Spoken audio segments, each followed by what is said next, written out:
Welcome back to Truth Quest. My name is Moriarity. I will be your host, and we're going to go on a quest for truth together.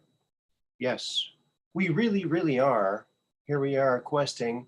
Thank you, Truth Questers. You're the best Truth Questers in the world, let me tell you. Thank you for hitching a ride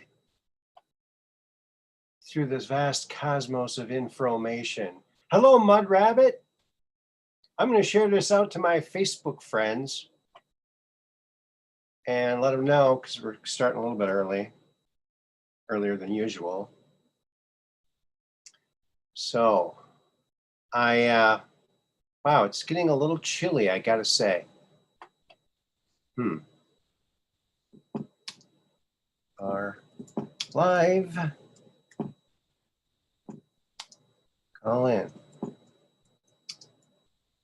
Oh, I hope that we don't lose signal again.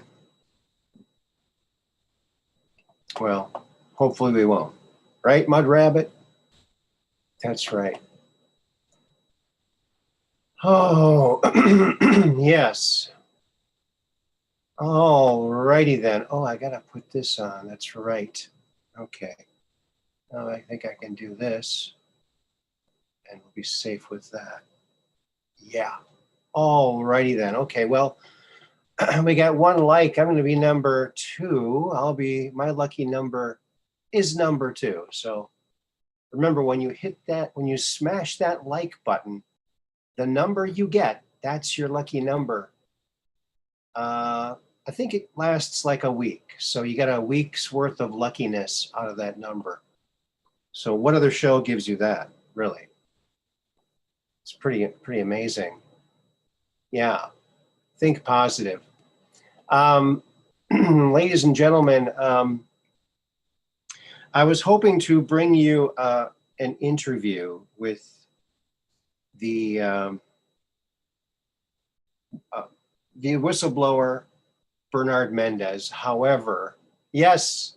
Oh my goodness, there he is. Oh my goodness, he's coming in the side panel now. Look at that. He's coming in from all different directions. That Captain Kirk, he just wants to get back into space. Hello, Catherine Weiss. Glad that you made it here. Okay, I guess some of my Facebook friends are seeing it then. So, yeah. Let's share it out to my page as well. Truth Quest page. So let's go do that right about now. There we go. Well, I hope everyone's having a great evening. There sure is a lot happening now around everywhere. Don't you think? I think. Oh, yeah. So, there's only a couple of videos available with Bernard Mendez talking on it. And so we're lucky to have those. I'm not sure if he's going to be coming on. We'll have to try to schedule another one. And I think it's mostly my fault. There was a little mix-up, so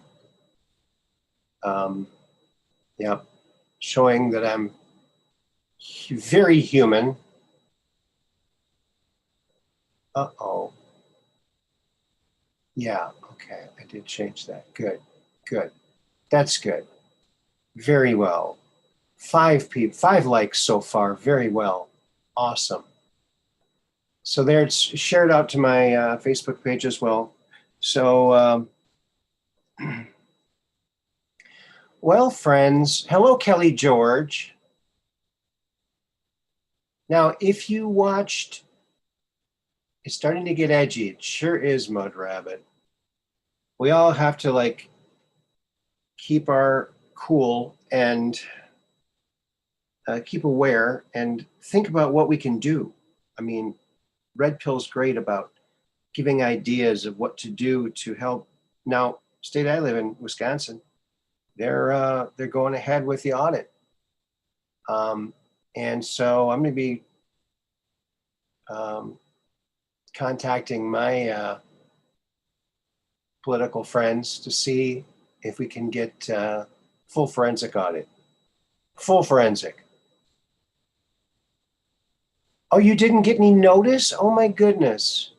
Well, make sure you're still subscribed. Kelly George. And I'm sorry about that. Now, if you watched the last episode or the last two episodes that were really one episode that was split up, you'll remember that we were talking about how at the Patriot Double Down over there in Lost Wages, Las Vegas, Lost Wages, Juan O'Savin, the man in the boots, showed his face. And so I grabbed some screenshots of him and I started to like, wow, he looks kind of like JFK Jr., you know, and that had been bandied about. I hadn't bitten into that conspiracy at all myself. I was sure it wasn't him because of his voice. Of course, he wasn't showing his face. Then he showed his face. He kind of has similar resemblance.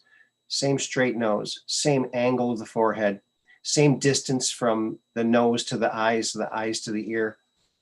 A lot of those are basic to the human anatomy, but there are differences. They seem to line up pretty well. However, I think I can put an end to the speculation.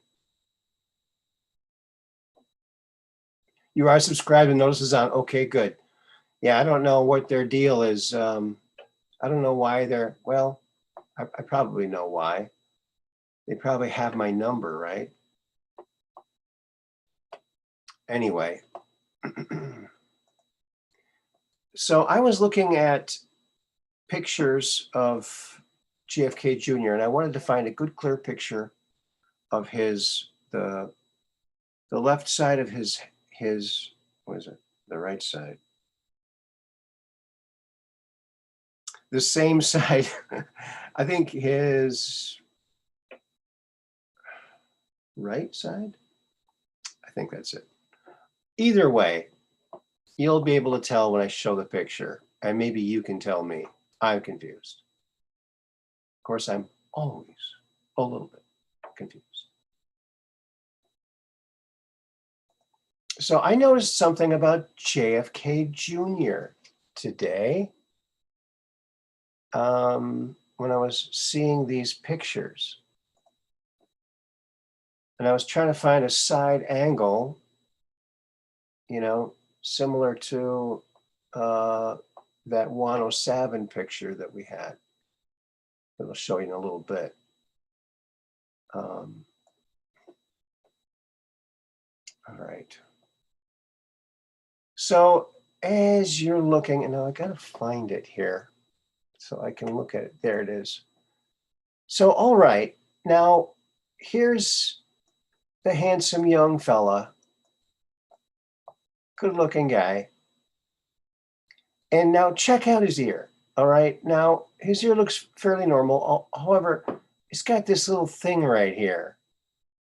He's got this little, it bulbs out almost like maybe it's a scar or like maybe a puppy bit it or something, or maybe his sister pulled his ear too hard once or something. But he's got something here that's not normal, it looks like to me. And so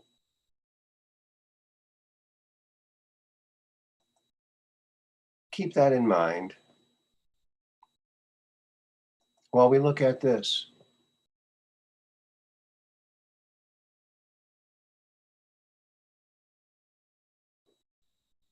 Is this the one?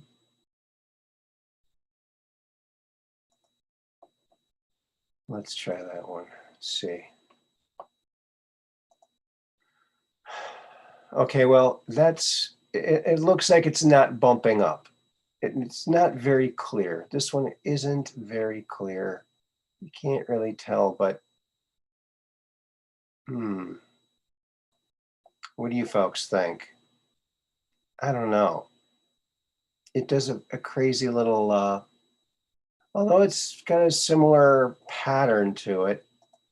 Maybe this is the one that's more, okay, yeah, this is the one. All right, I found the one I gotta show you. This shows it much more clearly. I think that's the one. Let's see. Yeah, all right, so now look at this. So his ear comes up and it's a nice little curve right here, okay? He's got this little hanger-on thing right here. He's got some like a little bonus right here. And he doesn't have that extra little bonus. He's got something, a little extra little fin there, a little gill or something. A little earlobe hanger-on or just a little, maybe it's just from this angle, you're catching the shadowing, but it looks kind of, it's not a continuous round like this. So what I'm saying is I don't think 107 is JFK. However, he does have facial similarities to him. Now that's not to say that JFK Jr. could have had some minor surgery done. Maybe this is something that always bothered him. He wanted to have it fixed. That's definitely a possibility. Now here's a picture of JFK Jr. and that thing on his ear isn't as noticeable. Let me see if I can find that one on here.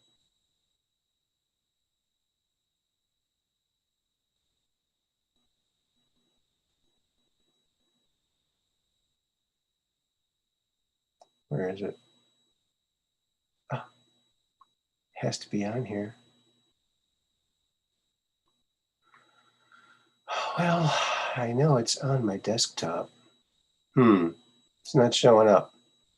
But anyway, so here is the one that I showed the other day. Two.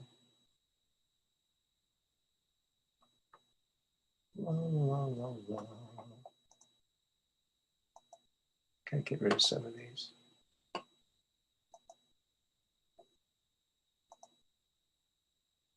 Yeah, so I don't know, friends. What do you think? they do look similar, but I think we need some more information. That one public appearance he had, you know, there weren't a lot of close-ups, so couldn't get a lot of good pictures of him.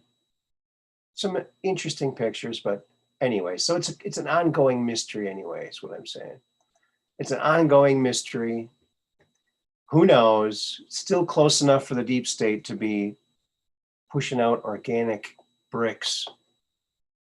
Don't you think? Because if he was alive, they would be freaking out. They're freaking out just at the thought of it, right? The eyes and the eyebrows don't look natural to you on 107. Well,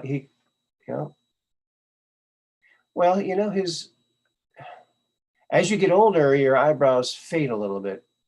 They're not as colored. They're not as, they get a little gray. I know I've got some gray eyebrows.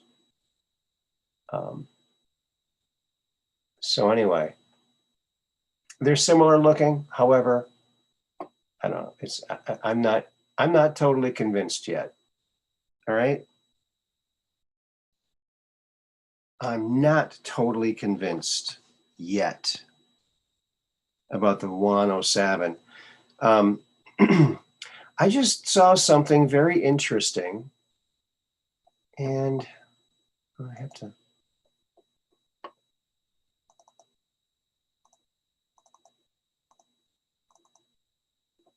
open these up. And then we can talk about this, because it turns out back in 1969 in the Oklahoman,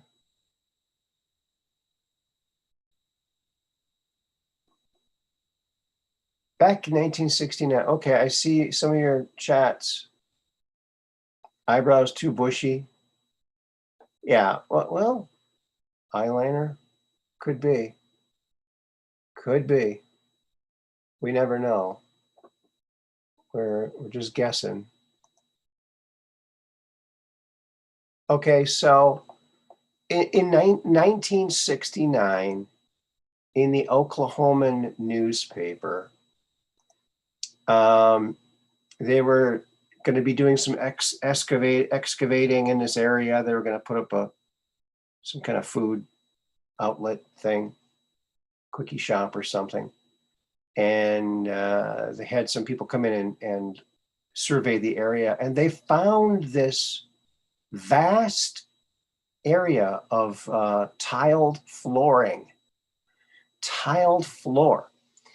And it's huge. It's very huge. And they found out that they did a microscopic analysis of this material, and they found out it was man-made, and it was made from Permian limestone laced with quartz grains. Now, isn't that interesting? Isn't that interesting? So it was man-made, and all the experts at the time, this was in 1969, had labeled it or dated it to over 200,000 years ago. So, and it was a remarkable discovery. You can see the people over here. These are actually very big. These are really big. I mean, a person would be like little tiny guy, like right about like this tall. So yeah, it's really, really strange. And they really knew it was man-made when, not only when they did the microscopic test, but also they found these holes. And, you know, the tiles were all like, you know, slanted down. And the poles were all like 16.5 feet apart, a pole apart from each other. So, so look at that, 200,000 years ago.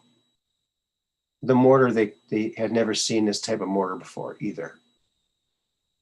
But they had to stop because the bulldozers came in and they put up the little shopping mall, the little, whatever it is, the convenience store, whatever they were putting there.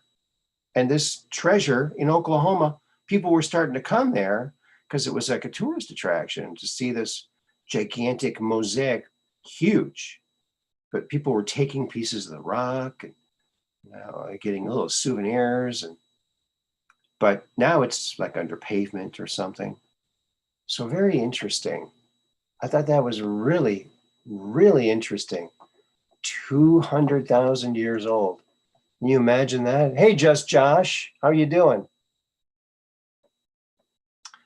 Yeah, let's share out the show information so we can get some Zoomer callers in. How does that sound? Let's go zooming. Let's go truth questing with the Zoomomatic. There we go.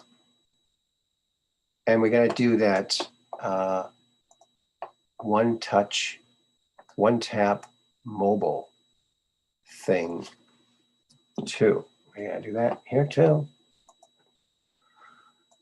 La, la, la, la. Yeah, sad, huh? That they did that. That's right, Josh.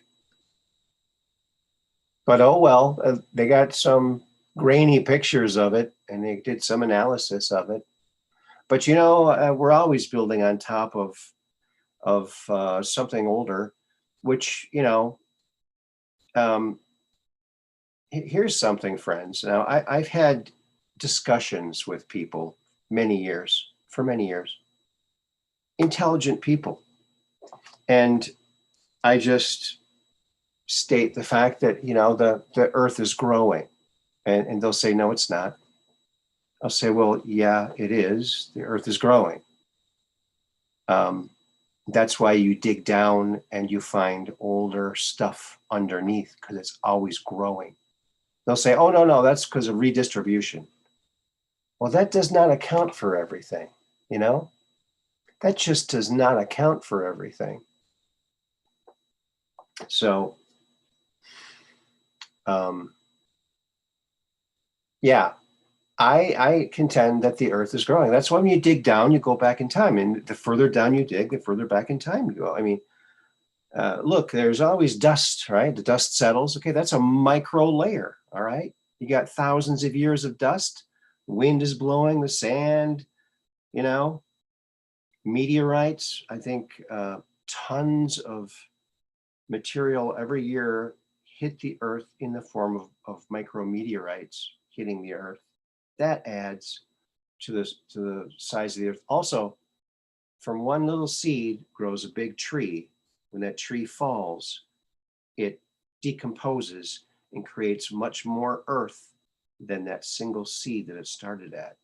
So it's growing, right? I mean, but I still can't believe people don't understand that everything grows. Yeah, that's right, just Josh. I don't know. I've had that conversation many times, not recently, but this just reminds me of that, because here's an old artifact and we're just building on top of it, you know, paving over it. There might be something, you know, with that limestone laced with quartz grains. Maybe that creates energy when people walk on it with certain types of shoes or something. Aaron, you expect people to understand actual science. That's right, Jerry. Well, it's not just science, it's just common sense, right? Right? I mean, there is some redistribution from wind and, you know, volcanic ash and whatnot, but there's also, and every year, you know, you rake your leaves up, the leaves turn into dirt. That's another layer. It's a dark layer. It's that dark stuff. And it makes the soil all full of nutrients. That's why when they make you rake your yard, you don't leave the leaves on the yard, then you have to, like, you're gonna have problems with your grass because it's not getting the nutrients it would have gotten from that leaf. That, you know, nature knows what it's doing, right? Nature knows.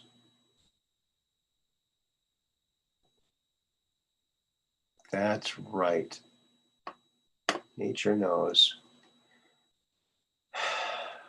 And we also return to dust. Yeah, but the dust we end up being is more than the you know, the little sperm and the little egg that we started at, right? So even though we're just dust and some bones, that's more than what we started at. So there we go. We added to the Earth's layers. That's what we're here for, to add to the layers. And, you know, what are animals here for? Well, we take plants and other things and we turn them into mud real quickly, add to that layer, right? So there you go. That's one of the things we do for our mother planet here, Earth. Earth. Without art, it's just eh. I love that. That's like a bumper sticker.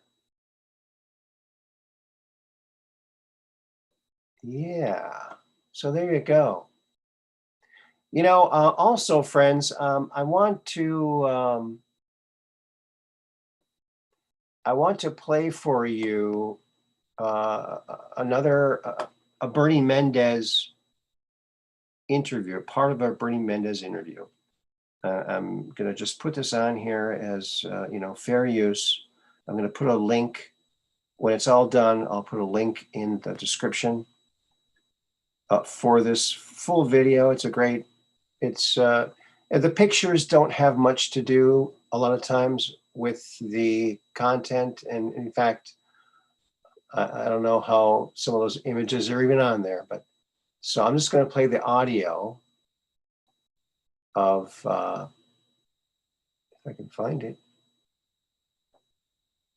of part of this interview. That's not it. That's not it. Oh, I think I found it. Okay, so I'm just going to play this. All right. Hey, Green Dragon 64, good to see you here. Very cool. So yeah, here is now, this was from The Art of Dreaming. And the name of the video is The Art of Dreaming, dash, a typology of aliens with Bernard Mendez. And that is with, where is his name? Oh, I had that written down too. Where is it?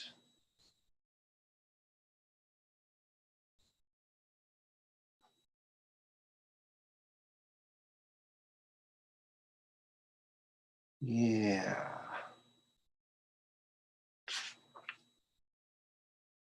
I guess I didn't have it written down. Well, there you go. I don't, so this was Michael Hemmingson. Michael Hemmingson, AKA Doc H, Wharf Poe, and Papa Hem, whatever that is. Okay, so he's he did a very nice job in this interview. And I'm going to play it fair use, just a portion of it. But I want you to go and give him a like and a share, a like and a subscribe, because it's a pretty cool interview. And this is at about the hour 9 mark. And we're going to pick it up here, and hopefully you'll be able to hear this okay. They don't have an imagination like we do. They have a little bit of an imagination, not much. Their brain activity is not as active as we are on the imagination scale. And they were quite fascinated by that. Knowledge isn't free out there for them. It's a privilege to learn how to read. It's a privilege to read. It's a privilege to have books. It's a privilege to accumulate things in your life. And so they asked, if they could read books to better understand us. And one of the most amazing things I've ever heard was that when they came to know us better and they got more comfortable talking to us, was that they didn't realize we had quite an imagination, and that all the TV transmissions that they received, and that was one of the reasons why they began negotiating, because all these TV transmissions that we had sent around the world or locally or whatever were picked up by space aliens here locally, recorded and sent out to space, or went out to space and were recorded somehow. We know how now, but I'm not going to go into all that. It's very elaborate. And they were under the impression that, see, this is what I'm getting at. They don't have much of imagination. They're black and white. Most TV in the 50s and 60s and 70s was all fantasy. To them, there's no fiction or nonfiction. To them, it was all real. And they began commenting. We eventually learned, and Neil could talk about this more than I can, because he was more into the administrative side than I was, that they believed that all these transmissions were actually real. They began commenting on the transmissions, making demands of us that we give them information concerning these transmissions, like, where did we get these weapons from? These flying machine weapons, and they're talking about sci-fi movies that they saw. Where did we get, like, I Dream a Genie, the genie in the bottle? Where did we get this device from? We shouldn't have that. And things along that line. And then the transmissions of the Twist, which was Joey Checker, and which was very popular when I was a child. What did this all mean? Why are we so hysterical? Why are we always yelling, hysterical? and acting hysterical. We try to tell them we're having a celebration and everyone's dancing and listening to music. Music is a strange concept to them. Satire was a very strange concept. Comedy is not known to them at all. We seem to be an hysterical race that are quite delusional, involved in fantasy activities most of our lives. And they don't find that amusing. They think that we have a serious problem. And the problem was they had already accumulated all this information, compiled it, disseminated, and it went to the 3 galaxies and the 15 planets and beyond over the period of 50s, 60s, 70s, 80s. And it wasn't until somewhere in the 70s they realized there was a problem. And it wasn't until the 80s they got around to realizing they got to do something about it and try and explain, because now they had already made decisions based on all this information that is false. They thought it was real, and it's all fantasy, it's all TV, it's all Hollywood, it's all fluff, it's all make-believe. They thought it was all real, and they're extremely pissed off about it. The captain and his 2 assistants are really, really mad about it. And a lot of the other aliens that were negotiating, which I got updates about years later, were really ticked about it. Because now they got to go back and tell everyone, and they put buoys around the sector of space saying, stay away from the planet. All the transmissions you received are under suspicion and should be subject to some sort of review. Contact so-and-so, whatever. And that's where it stands now. And I suspect that's the reason why we don't have the history of this galaxy that I'm pushing 60 a very, very long time ago. That's probably what's holding it up. And I don't know if that's ever going to be rectified. I don't think we will ever be cleared or looked upon as a civilized planet because of it. Isn't that interesting? Isn't that just interesting? I love that. You know, where did you get these weapons? Where did you get these weapons? Where the Battlestar Galactica? Where did you get all this? Where did you get this Star Trek? This Starship Enterprise? Where did you get the I Dream of Genie bottle? You can't have that device. Where did you get it? You can't have these devices. So very curious. So interesting. You know, we're so self-absorbed here on this planet, thinking that aliens are so advanced from us that they're going to know us, like they can read our minds and know exactly what we're thinking. They have no clue. They have no clue. When he said, just for decades, they were thinking these transmissions were real. They gave warnings to other people, stay away from these hysterical people. They're doing the twist. Watch out. They have the Starship Enterprise. They have Godzilla. They have the genie. Oh my God. They got Bewitched. They got all this stuff. Steer clear of this planet. They might mess you up. Isn't that interesting? I find that so fascinating. That's just endlessly fascinating to me, you know? And we're looking at a picture of Jupiter again.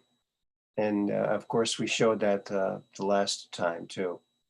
And just so you can see how it changes, now it looks completely different. But it's made from one picture from Jupiter.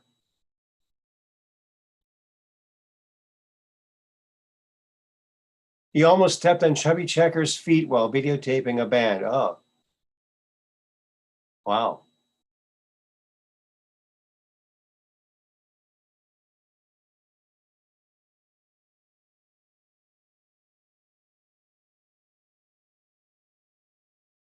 Yeah.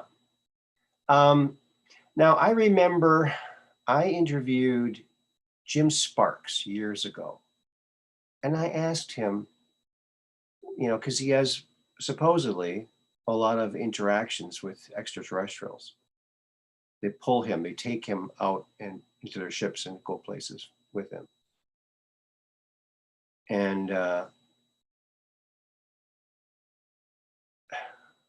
yeah, Jim Sparks. Have you ever heard of him? Maybe I should have him on the show. Yeah. So I couldn't have an interview with Bernie, but at least we got a little flavor of some of what, if you've never heard him before, you gotta check that out. And you know what? I'm gonna go ahead and put that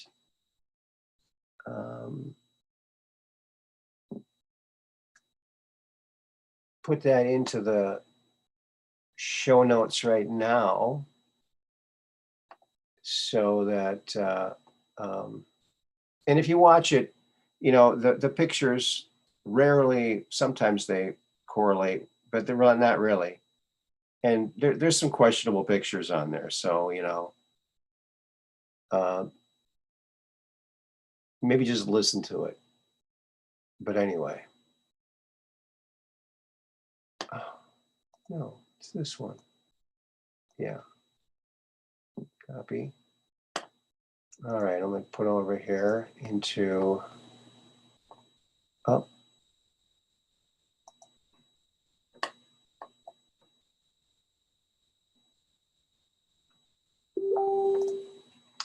Yeah, all right. Let's see if no one's in the chat, in the participant queue yet. So feel free to call in if you want to talk about any of the stuff we're talking about. If you've had an encounter or just an opinion about certain narratives that are floating around out there, or ideas for guests, possibly, because I need to get some more people on here as guests. So, all right, gonna do this.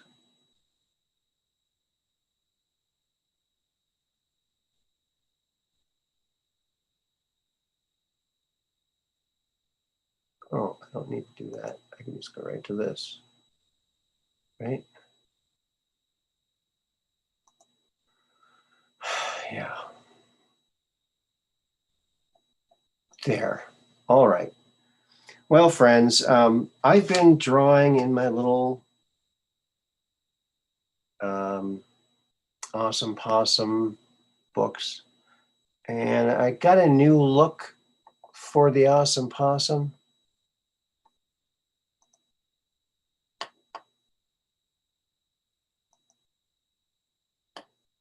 And I'm going to show you that as soon as I do this. I'm just putting this, before I forget, when I say I'm going to put something in the show notes, I got to do it when I'm thinking about it, or I'm not going to remember. And you might want to hear this whole, it's a pretty long, gives a long dissertation. He goes into Roswell. He talks about the different type of extraterrestrials that he has encountered. He's only seen a couple of reptilians, but a lot of different kind of grays. He said El Supremo is a long neck gray, very tall. He is the guy that's kind of, everyone goes to him. He kind of has the final word on a lot of things, El Supremo in this area. He solves a lot of problems, I guess. And the grays, he says, are they're very helpful. If you need, if you're having a problem, they can help you solve problems. So I guess they're very helpful in some ways. Okay. That. Okay, now I have to go over here and this. All this information, and thank you, friends, for joining.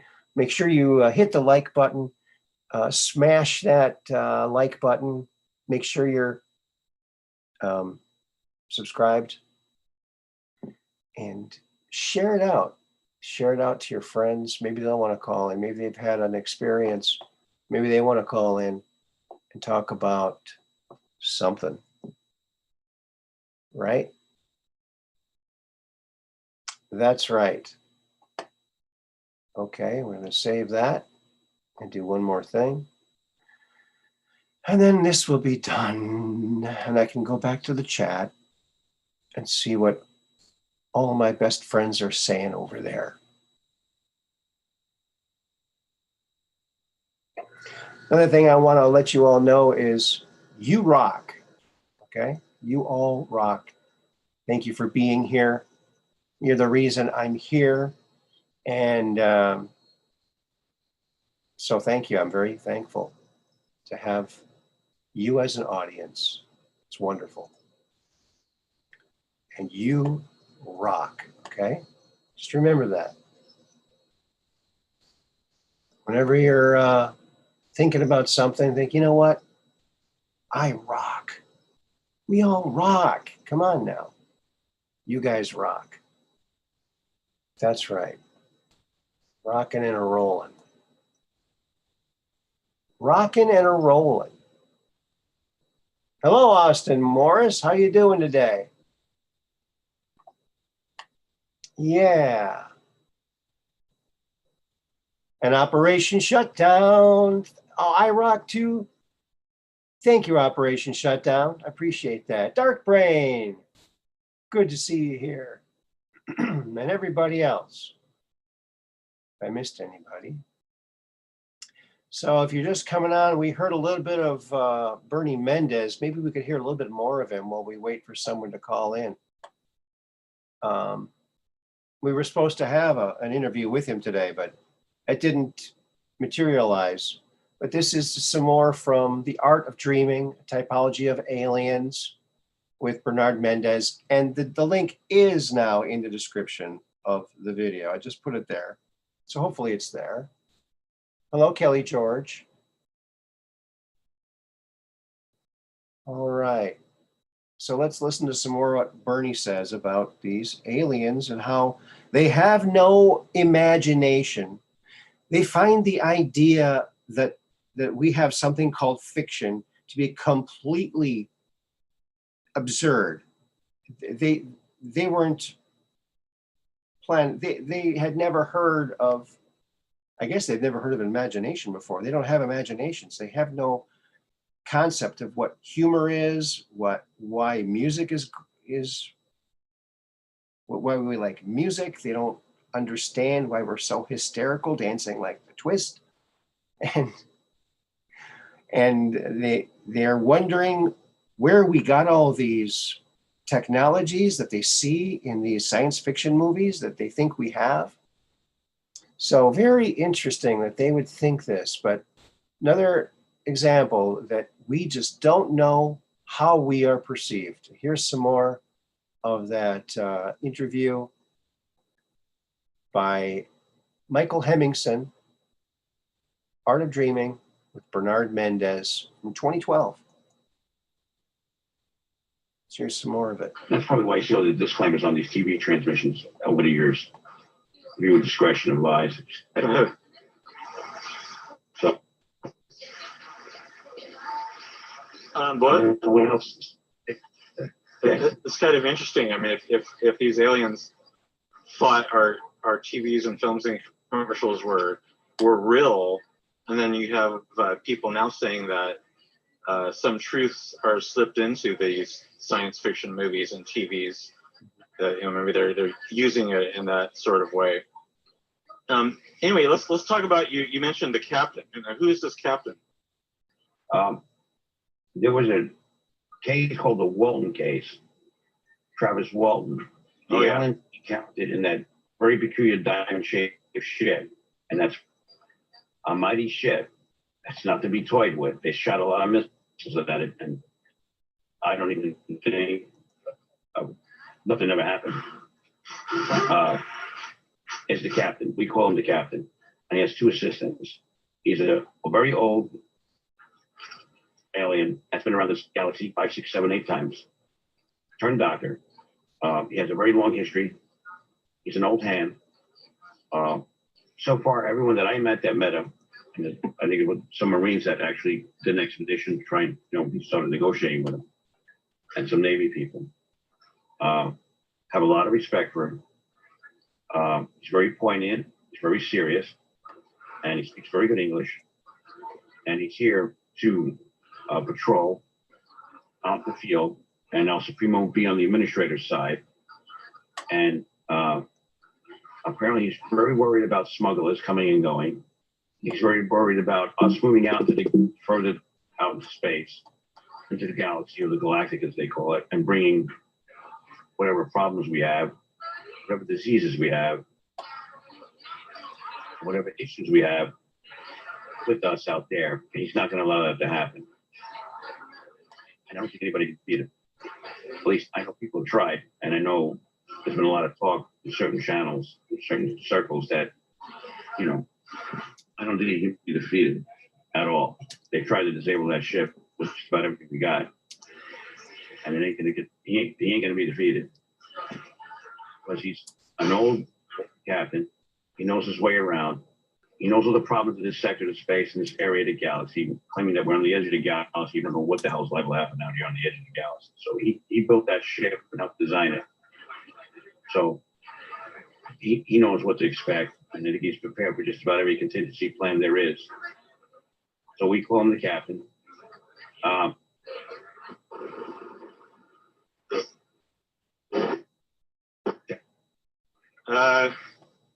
about now? 33. Here we go. Roger. You can hear me? Yes. Okay, go on. So the captain is an old captain turned doctor, very concerned about smuggling and other medical issues, mainly diseases. And they don't have midshipmen in there. They don't have admirals, except the captains get together and do things. They're mainly conferences. And when he was an apprentice, you're just an apprentice. And most people leave the service, go back home or some other area. He was in a very bad battle with another race and lost. He actually saved the ship because his captain got killed. It was a close friend of his family's. And a lot of his pals or buddies, they call them pals, were killed. And he took command of the ship and turned tail and ran and saved a lot of people's lives. He was on that for a very long time, at least 10 years, when he got vindicated because they put the area under surveillance and caught the raiders or whatever the dispute was, red-handed, taking advantage of a lesser race, and eventually was vindicated because they accused this race of entering its system illegally and taking things from the system, which they never proved, the captain never proved, but later was vindicated when they set a trap or surveillance for the area and caught them red-handed and got promoted to captain and he got his own ship. And then eventually he decided to come out to this part of the galaxy for whatever reasons he had, probably for request that we have someone of his caliber out here. And in the event we have some sort of major issue going on with aliens, that there's someone mighty enough to do something. So his job would be to stop and detain, check their permits. You need a permit to get into the sector of space. Have their permits in order, they're allowed to proceed, or they're indigenous, as we're finding out. And if not, they could be boarded and towed back to probably Zeta Reticuli area, where their home planet would be given explanations of what they're doing here. If not towed back to their home planet, not a good thing. You will be severely punished, lose all your privileges. You probably never will see space travel again. And this captain can do this, so he claims. His two assistants said the same thing. They're very concerned about us moving further out into space with all the diseases and all the smuggling. And apparently he's on the field side, Supremo's on the administrative side, and they're attempting to find some balance on it all. Go ahead. But who does he work for? I mean, is it like the Galactic Federation of Light or something like that? Or well, I'm not going to call it Galactic Federation of Light, although it's been said from time to time, and I may have said that from time to time as a pun or as a jest, or just said it. I asked them what they call themselves, They call themselves the galactic, which is 3 galaxies that involve, and for their mutual respect and consideration and mutual problems, they cooperate. They do have a form of government, which is more like an assembly area where they meet and discuss all these problems and come to some mutual understanding. We are not invited there. To get there, let's say you need to do 100 things to get there. You can get away with 92, 94, 96, 98. We probably only got about 23 things to get there.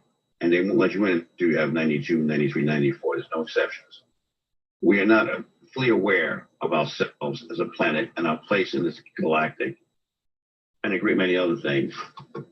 So we are considered an unaware planet, an immature race with all sorts of issues. And we're a very violent race, we're a very violent planet, but they still come here. So we must have something to offer them. I suspect it's a great deal of resources that we have, metal, water, or other resources that they're interested in, or just maintaining the health of the planet, or whatever local indigenous aliens that are here underground or in hidden valleys or slots, whatever you want to call it. But there's a lot of activity out there. We've seen it from time to time. There's a lot of films. They haven't all been released. I don't know if it's a good idea to release them all. I don't think it would make sense to most people. They're very peculiar films, are very peculiar goings on in the area of space in and around our solar system. Other than that, this galactic that we're involved in is inevitably going to put the human race in its place. If we continue at this rate, now I'm pushing 60 and I've been at this a very, very long time. Eventually, I believe we will find out what our place is. I don't think we're going to like it. There's some kind of symbiosis between us and the aliens. You can look up the word symbiosis and figure out what it means for yourself. But the word symbiosis was used way back when in the 70s. I didn't know what it meant then. It took me many years to understand that word. But symbiosis, as it applies to the space alien, the galactic, and where we are, and what is going on with ET and us, that's not a very good thing. Go ahead. Would that fall under the hybrid programs and these genetic experiments? Maury's program went off about these hybrids. A lot of people talked about it. I don't know how to address that issue. There are hybrids. I don't know why. They may not be experiments, but just another race. It's a hybrid race that's out there. There's a lot going on in this planet, in this area of space. And apparently there are races that are created to deal with certain areas of space which we cannot exist in, where these hybrids can exist in, like a radiation area or a peculiar, intense, or cold area, where these hybrids can work quite easily.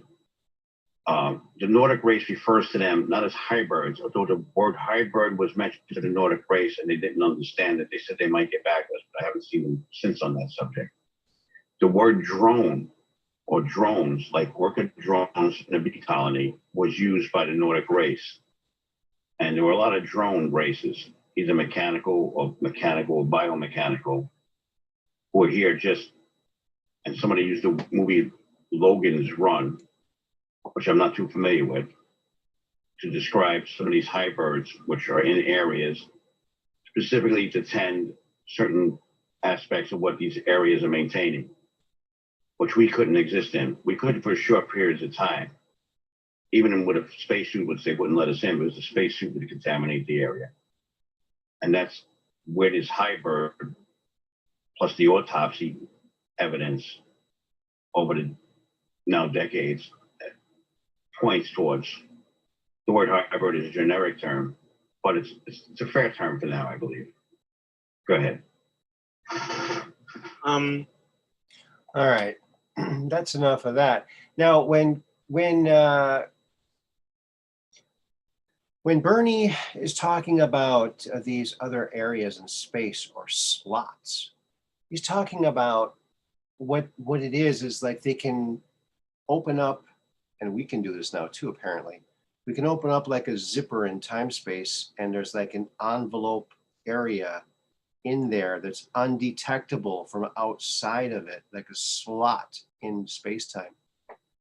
These dedicated areas that you can visit.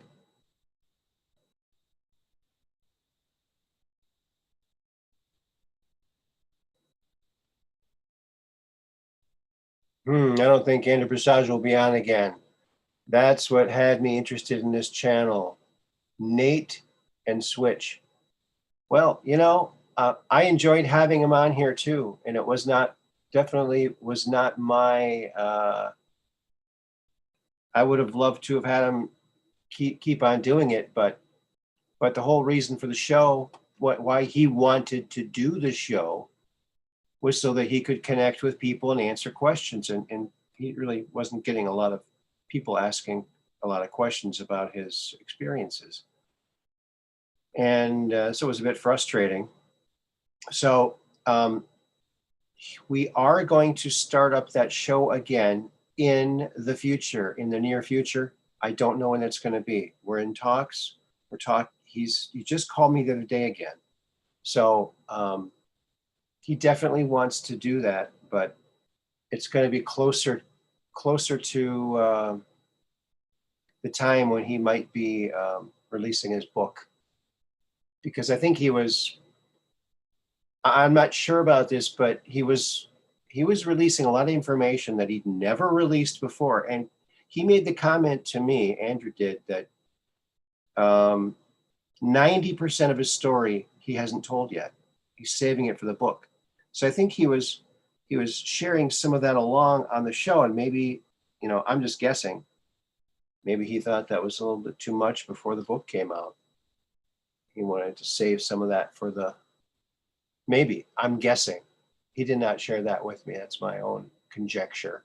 Maybe I shouldn't say anything, but that's what I'm thinking. Thank you for all the comments on the Awesome Possum. I really appreciate that. Yeah, he's coming around. I'm working on Miss Moose, his teacher. And so I got this, I did a kind of a rough sketch, rough line drawing of it. And maybe I'll show that to you. I wonder if I have it up. Let me see. No, I don't think I have it up here.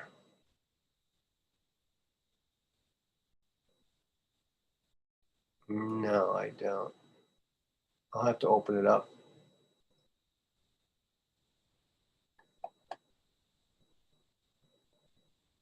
Let me see. So yeah, you know, Andrew is, I mean, his story is so amazing. There's so much to it. And we're going to do another show. It's just that, you know, we weren't getting the questions that he was anticipating, because him being blind for 3 years, you know, he wasn't able to interact with his Facebook people. And he's got a lot of friends on Facebook, on his different Facebook pages. So that's kind of why he wanted to do that, so he could get back in touch with his fan base. But yeah. Well, next time, you know, we'll be a little bit more savvy about it, and maybe get the word out, maybe do some advertising, something like that.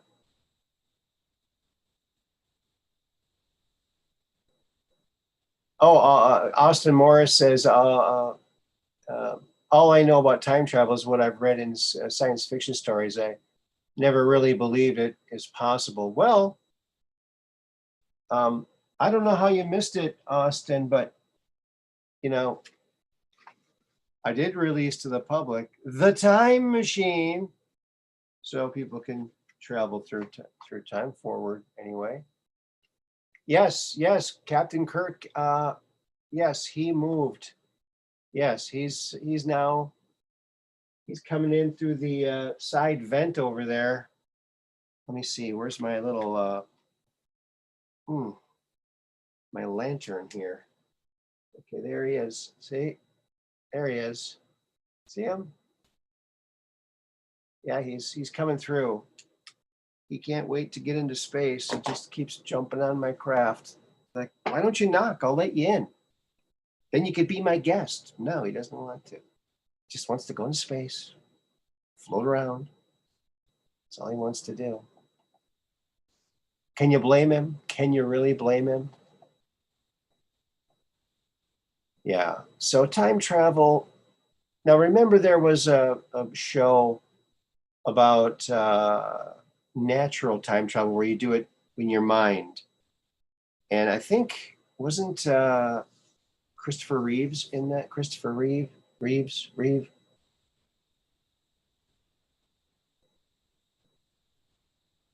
Yeah, Captain Kirk. He caught on to a different part of it this time.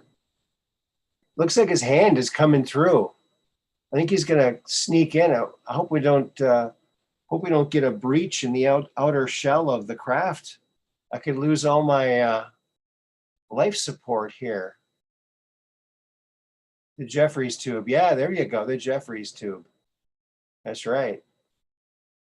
I love that in Star Trek when they're climbing up through the engineering tubes.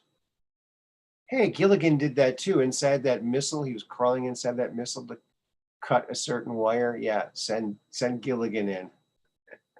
He's the skinniest. Well, the professor was just as skinny as Gilligan, if you really think about it. But so they always sent him in. I think the professor would have been a better choice, but wouldn't have been as funny then, right? I think the humor was the whole idea. Yeah, he wanted the moose on the loose. So in the second book, Awesome Possum Goes to School, his teacher is Miss Moose. And where is she? Where is Miss Moose? There she is. So this is just a quick little sketch of Miss Moose. So I apologize if it's not very finished, but it's kind of a line drawing, a rough line drawing.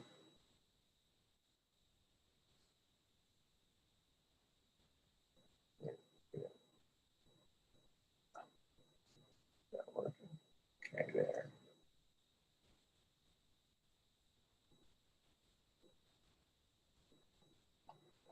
I guess that's as good as it's going to get. There we go. All right. Now I'm going to do. Where is it? There it is. So confusing. All right, here is, now her clothes I might change. I just wanted to get something drawn up quick. I might change her clothes, but there's Miss Moose, and I'm drawing this moose. I'm thinking it's his teacher, and I'm thinking, wait a minute, do female mooses have the antlers? And so I looked them up, and no, the female mooses don't have antlers. But there have been other cartoon characters of female mooses where they actually have antlers. I just think it's an identifier of what species it is. And, you know, I might do it with, what do you think? Should I leave the antlers on, or should I take them off? I think it'd be hard to tell what kind of an animal she is if she had no antlers. But there you go. There's Miss Moose. Yeah, I know. That's the problem. They'll think it's a trans moose, right? Maybe they'll keep it from being canceled. No, I don't know. Because when I first was thinking about this character, I drew this without hardly even thinking about it. I just drew the antlers because it's mooses have antlers. Coat rack, yeah. So I think I might make them a little smaller, maybe play them down a little bit, but that's kind of what she's going to look like. Make them smaller, maybe, yeah. Hang a little earring from it. Now that might be a little weird too. Leave on, yeah. Yeah. Barrettes shaped like moose horns. Oh, there you go. But I just think it's an identifier. I think you can tell it's a woman. I mean, Moose Jenner. Edward Taylor. Why didn't I think of that? Oh, that's hilarious. Edward Taylor moves to the head of the class. Yeah, the best jokes that makes you go to the head of the class. Very good one, Edward Taylor. Moose Jenner. Oh, when Bruce Jenner did that to himself, I'm like, nope, I'm never eating Wheaties again. Of course, he was on the cover of the Wheaties when he was in the Olympics.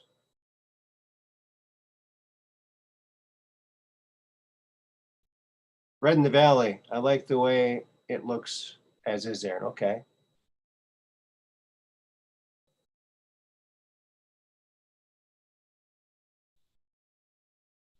Yeah, you could make it a Mr. Moose. Yeah, I guess. But I already had it written as Miss Moose. I think that just sounds cool, Miss Moose. And, you know, a lot of times when a kid goes to school for the first time, he will have a female teacher. And, you know, there's nothing wrong with showing a female teacher. You know, I do kind of like the idea of a male teacher. Maybe that could come in a later episode. But for this one, she's going to be a girl. And I don't think she needs lipstick. I think just the hair and the eyelashes are going to do the trick. Earrings, I don't know. Of course, earrings aren't a good marker these days, are they? Mr. Moose would look too much like Bullwinkle. Yeah, you wouldn't want that. Bullwinkle was cool. And Rocky, Flying Squirrel. They had a good thing going there. I think it was Sundays, wasn't it? Yeah, so that's Miss Moose. That's what she looks like. So I guess she's going to have antlers. I was like, oh no. I looked it up. Female mooses don't have antlers. I was thinking about that. Because my son's clearing stuff out of his storage unit. And he's putting all of his stuff in his new storage unit, which is my house, which is fine. You know, he can come and put the stuff here. Except he put the disembodied head of one of the deer he shot in the extra room downstairs, which I have to go into. And it just freaks me out every time. I'm like, I don't like looking at disembodied heads of any animal. It's gross to me. I don't know. So I don't know. Yeah. Got to have antlers. That's the best part of the moose. Yeah, it's definitely the visual marker that shows that it's a moose is the antlers. So I guess I'm overthinking it too much, but thanks for all your input. I appreciate all that. I appreciate that very much. Okay. All right. Still nobody calling in. I heard from Max the other day. He gave me a call. told me the reason he didn't call in is because he had food coma. He went out and had dinner and overdid it again. Easy to do. Oh, you always imagine aliens collecting human heads that way? No, that brings me back to what I forgot about the Jim Sparks story. I asked him a question about the aliens. I said, do aliens like our art? In other words, our art, our movies, our music, our art. And he said they are very enthralled with our imagination, and that this particular race that he is dealing with, one of the aliens brought him in this room and showed him all these hats. They had all these hats from different time periods of humanity, all different types of hats. And apparently they collect these hats for some reason. So maybe they're fascinated with hats. So maybe if you want the aliens to come and get you, wear a good chapeau, get a nice little hat. Maybe they will contact you, right? Might happen. You just never know. You just never know, do you? And nope. So there you go.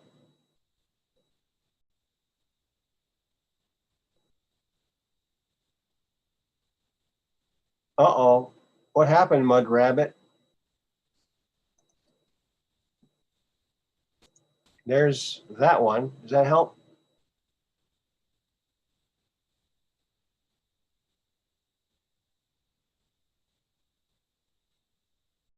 I know, it did that to me too. The message didn't go through.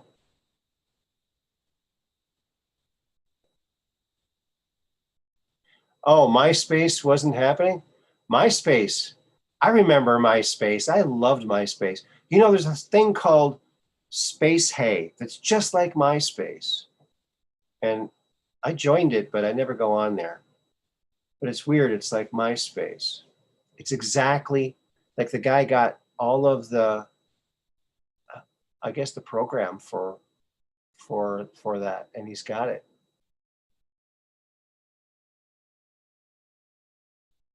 Oh, everything ran into itself. Okay. Yeah, that happens to me too. Isn't that weird? I wonder why they do that. Now, I copied yours there from earlier, and that's how I got that on my memory thing. So that's that. All right, keeping an eye on the queue here. Boy, speaking of that, some of the drops are starting to make sense now, huh? The first indictments will show direction and bring unity. Unity we can believe in, something like that, right? So yeah, this Sussman indictment, they just released a bunch more papers on it. Red Pill did a good thing on it. And so check him out on BitChute, Rumble, and on his website. Oh, looks like it's one of our favorite callers. We'll admit this gentleman in. I believe this is the infamous Austin Powers Morris, right? It's me. There he is. Yeah, just calling you up. No, nobody else seemed to be calling, so I could call and share my own thoughts, such as they are. Okay. So what would you think? On the subject of aliens, one of the things that bugged me, one thing that's gotten, I don't know if anybody could contribute anything to this, but on the years ago, the very first episode of the Ancient Aliens documentary series on History Channel, the very first one ever, episode 1 of season 1. All right. In that particular presentation, they had an author named one of their talking head commenters was this author named Richard Cremo. Yeah. And Richard Cremo was the author of the book called Forbidden Archaeology. Right. And this was about things that were like out-of-place artifacts that were real old from way back that were unexplained by conventional science. Things like for example, they found that ancient rock that had a hammer in it, encased in the sedimentary rock, and it was like 500 million years old or something, but there was a hammer there that was obviously a man-made object. Things of that nature show up from time to time, especially in coal mines, just oddities that seem to be relics left over from civilizations in the past that, according to conventional history, could not have possibly existed. And yet there they are. And so Richard Cremo...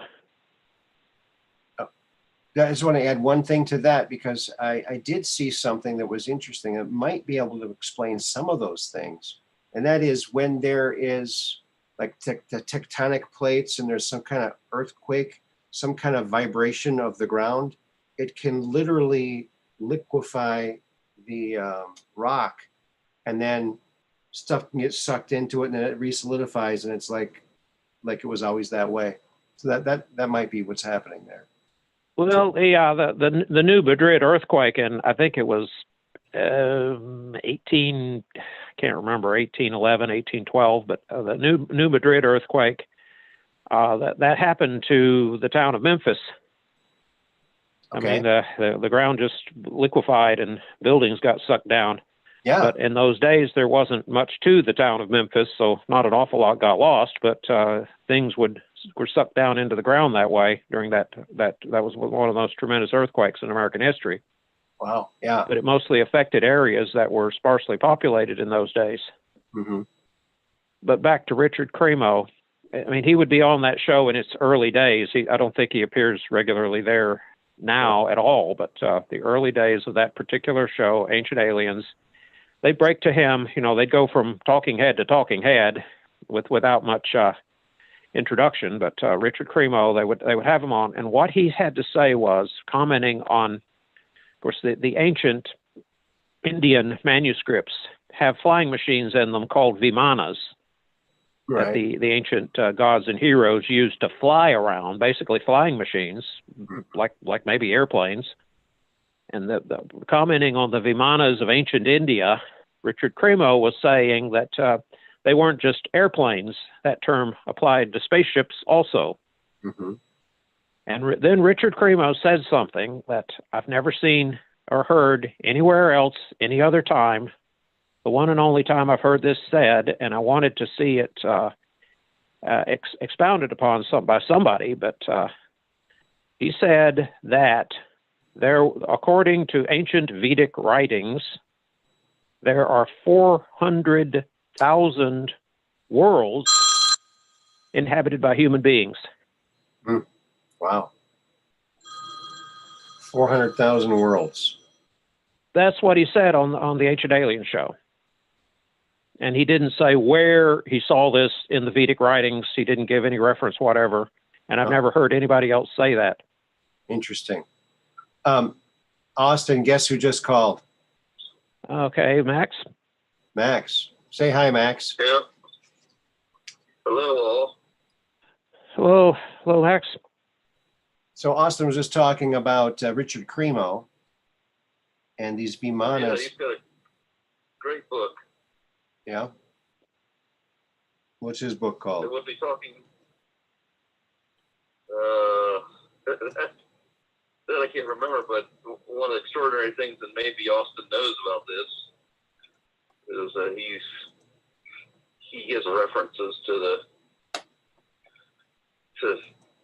I can't remember how many thousand human civilizations out in the universe. Oh yeah, 400,000. He just mentioned that. Yeah. Is that what he was talking about? Yeah, he said that on the first Ancient Aliens, he said. Oh, yeah. Yeah, and then nobody could find the source of that. And then somebody discovered it was in the Richard Cremo book. Yeah, he claims he got it from the Vedic writings, so the Vedic texts. Yeah. And if you want to know the origin of the Vedic texts, read the book, this book here, Alien Interview by Lawrence Spencer, because he talks about Errol, the pilot of the Roswell craft, allegedly, according to this book, if it's true, yeah,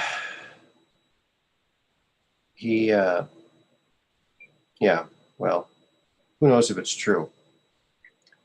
But yeah, I got a picture of a Vimana up there right now, and Praveen Mohan talks a lot about the Vimanas too in ancient Indian. But in the book that I was talking about, Alien Interview by Lawrence Spencer, he says that the Errol's people, when they first came here like 12,000 years ago, they settled in this mountaintop in the Himalayan mountains. And some of his people were having interactions with the locals, and they'd tell them limericks and rhymes and things, and with some truth to them and some fancifulness. And so Errol said that ended up being the Veda texts, which shouldn't be taken as seriously as they are taken. He said it would be like raising your kids on Grimm fairy tales or Mother Goose fairy tales or something. So I like that illustration. That gets the idea across exactly of what a Vimana is. Yeah. And if you look at the ancient Indian temples, there's carvings of these Vimanas everywhere, and very interesting. Some have moving parts, and Praveen Mohan does a great job on speculating on a lot of this kind of stuff. And those Indian temples, the intricacy of them and the elaborateness of them and the many stories tall and the work they did with stone is unbelievable. Have you seen some of these things, Austin? Well, again, that incident may be a kind of an addict for the Ancient Aliens show, and they'll show they've had episodes where they've gone to India and visited some of these places. Okay, yeah. The thing I like about that show is, I mean, I've read about so much of this stuff in books, and never pictures to go with the descriptions. And of course, here you've got documentary film crews going. Well, they're not film anymore, but imaging crews going out and finding this stuff and showing it to you. So it's in your living room, and I do appreciate that. I like that. That's very important to me. Yeah. So that's why that show remains my favorite TV show in spite of many flaws. And of course, this incident with Richard Cremo is of course a flaw, because okay, he says this, and he's highly specific. 400,000. That's pretty specific. But then he gives no background and no depth to it. And I've never found that quote again from anywhere else from anywhere or in anyone else. No one has confirmed that line really is in the Vedic text somewhere. No one's. Of course, no one's taken the trouble to debunk it either. No one's proven it's not true about the Vedic text. No one said it hasn't been, but it's never been confirmed. So it tickled my imagination. It got me excited, but then there's no follow-up or follow-through, and I find that frustrating. Yeah. Which is why I'm mentioning it. Of course, there are people on the chat. Maybe somebody out there knows more about this than I do, but that's what I heard on the Ancient Aliens TV show, and it did fascinate me. And of course, my second point on this, of course, I've been a longtime fan of the TV show Star Trek, and of course, if you've ever watched the old original series with Captain Kirk, one thing they criticized for failing to do on that show in the early days, when they go to an alien planet and meet aliens, the aliens always look like they stepped out of central casting from Southern California and speak English and look perfectly human. Yeah. And it's kind of ridiculous to make believe that such people are aliens. But Richard Cremo, if he was right, and there are 400,000 worlds out there with people living on them, that gives the Enterprise places to visit where they're not really going to find aliens who are very alien looking. Mm-hmm. And that occurred to me, and no one else has ever commented on it. And they always said it's an M-class planet, which is like Earth-like, M-class. So in other words, it's going to have similar gravity, similar, oxygen and everything else. So they only that was the term used, like in the original series, TOS as fans call it, with Kirk and Spock. The M-class planets were the Earth-like ones. Yeah. And then later on, much later, many years later, the TV series called Enterprise, they bring on that nomenclature again, only this time they give it a backstory. It comes from, the M comes from this word in the Vulcan language that the Vulcans used in their planetary categorization system, because the Vulcans had been exploring space long before humans were. Mm-hmm. So the Earth people are borrowing the Vulcan nomenclature, the Vulcan typology for planets. Huh. Okay. Interesting. Oh, that's a new one. Fascinating. That's the word that comes to mind. For some reason, that word comes to mind. The picture I have up here is it's a Vimana Tower. It's some Indian temple, Hindu temple, with a Vimana Tower. So this thing is like a big Vimana, and they're strangely pyramid shaped. They're supposed to fly. Very interesting. Yeah, that's interesting because whatever the principle is behind it, it's not aerodynamics as we know it. It's not. No. It's not a flying machine such as an airplane or a helicopter. It's something. It has to be based on something different from what we know and believe. Mm-hmm. And of course, the point that David Alzafon was making in his writings, which I haven't seen anyone comment on, but David Alzafon, of course, he's defending his father, Frederick Alzafon, who invented one concept of anti-gravity in 1981, and the Alzafon's ideas. His son, David, defending his father, his Frederick Alzafon passed in 2012, and since that time, David Alzafon has written 2 books to try to keep the memory of his father alive. Sure. And David Alzafon, when he writes, he is disparaging of other so-called inventors of anti-gravity devices. Okay. What David Alzafon has to say, and this is a bit negative, but he's saying that these other people, they don't give you physical principles on which their drive concept is based. And without that, you can't really understand what they're talking about. And without that understanding, you can't troubleshoot the idea if it fails to work. Mm-hmm. And of course, David Alzafon was insisting that his daddy's ideas were based on real physics and real science and real discoveries, which a skeptical person, someone who wanted to be argumentative and difficult and negative, could find ways to poke holes in what David Alzafon is saying. Sure. Now, because unfortunately, Frederick Alzafon's anti-gravity, it was published 1981. It's dealt in great exhaustive detail, but Frederick Alzafon never got financing to cut metal and build something. Right. So you can be hostile to it. You can say, well, that's his opinion. You can always do that. Sure. Interesting. Yeah, that's what we need is people to reduce it to practice so that we can see it. Imagine how that transform our society right now to have something that was functional that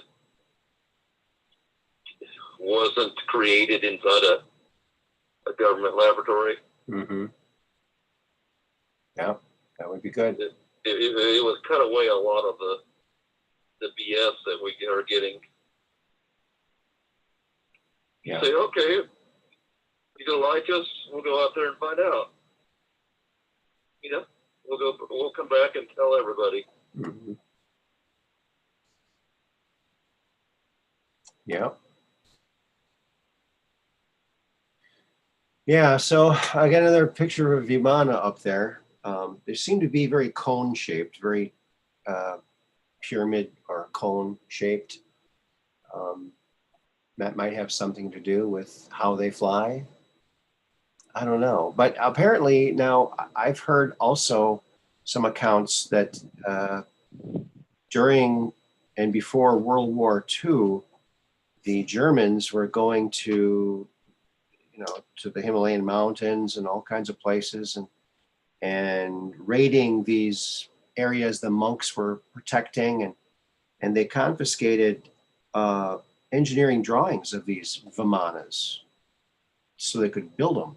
So I don't know if that's true. There's another thing that's thrown out there that is tantalizing. However, I never really know what to believe about those alleged Third Reich flying saucers. To a great degree, the story is plausible because those scientists were kind of cut loose from the existing paradigm and encouraged to go where no theorist had gone before. They were right. encouraged to take some risks and given money. So a lot of that is to some degree plausible.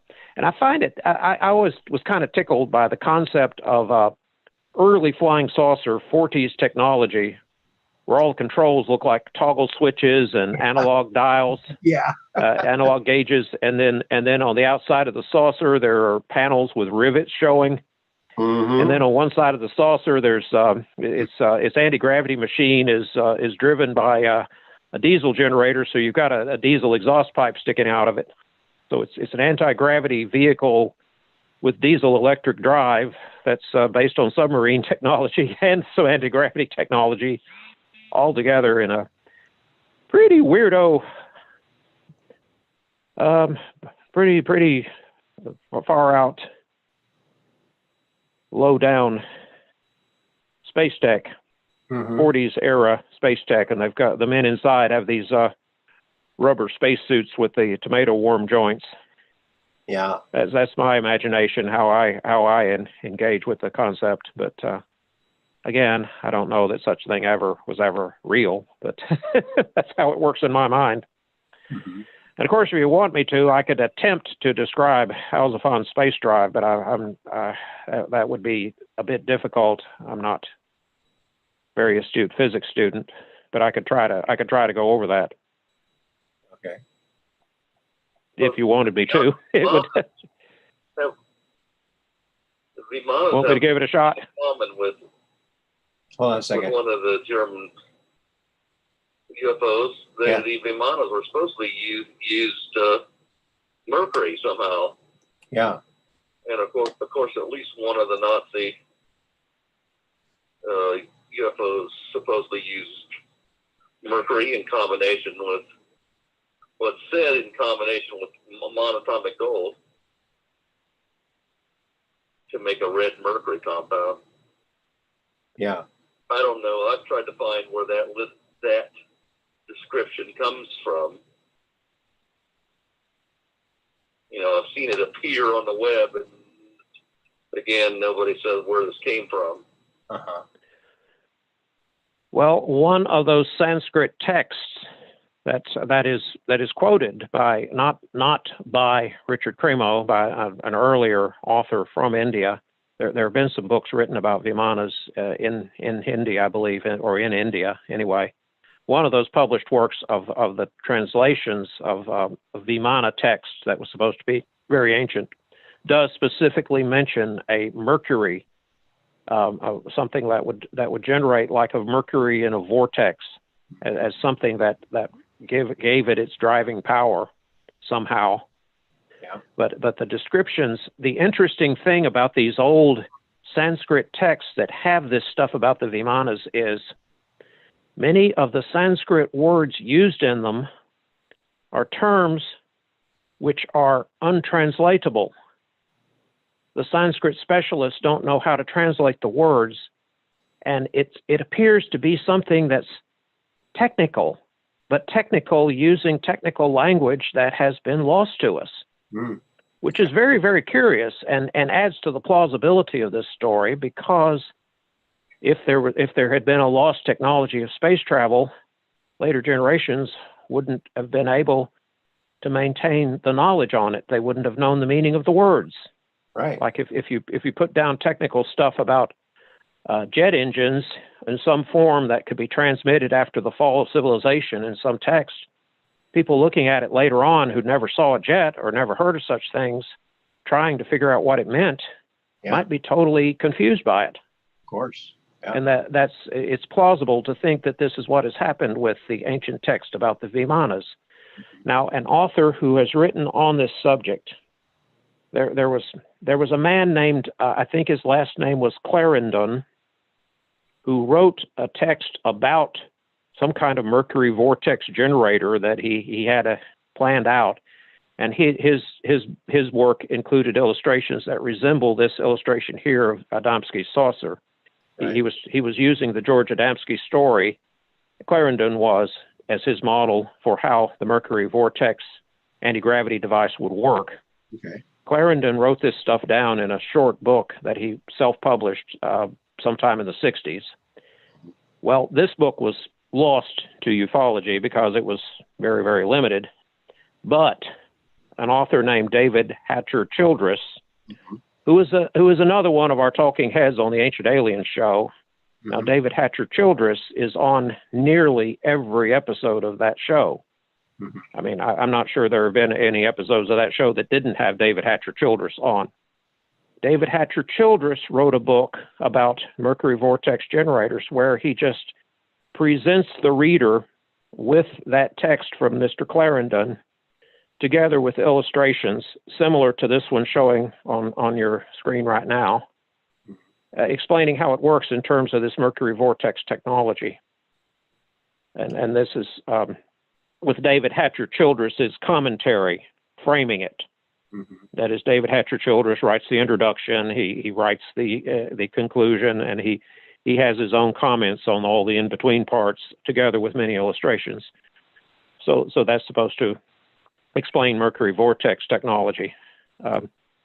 Again, I can get skeptical because I've not heard of anybody in the real world building anything based on these concepts and making it work. But I don't know a whole lot about it other than what I've told you. Okay. Yeah, that is the Adamski one. Good. Yeah. Good now, David Hatcher Childress, his books are published. There's something called Adventures Unlimited Press, and they have a website. They're based in Kempton, Illinois. And I don't know much about David Hatcher Childress's biography. I don't know if he lives in Illinois or what the deal is with him, because all of his books are carried by Adventures Unlimited Press, as well as the book reviews of the other works they publish. I think pretty much have comments by David Hatcher Childress. So it's like some kind of vanity thing he runs, or some kind of vanity press. That's the David Hatcher Childress show, so to speak. But I don't know the details, and I don't know about their current financial state, whether they're really a going thing now. But David Hatcher Childress has written an awful lot on these subjects. It's just he's not that technically astute. He doesn't have an engineering background, so many things he says could perhaps be taken with a grain of salt. Okay. All right. What was the name of that craft that the Nazis had tethered into that structure? The Nazi bell? The Nazi bell? Yeah, Nazi bell, yeah. Deglocken? Well, if somebody wants to know about it, sometime I'll relate how I think the Nazi bell is the early precursor of the technology that I described, how anti-gravity works. Okay. Where the anti-gravity part comes from stimulated emission of Cooper pairs. And I've been analyzing that for a while, and that's why, if anybody has information as to where these information can be found, sourced. I had seen someplace where they described it being the red gold that's part of the Nazi Bell original experiments was actually a mixture of gold, a type of gold, monatomic gold with mercury. Well, monatomic gold is a 2D superconductor. So I want to find where that's published or where that information came from so I can kind of verify to some degree, how real it is. Mm-hmm.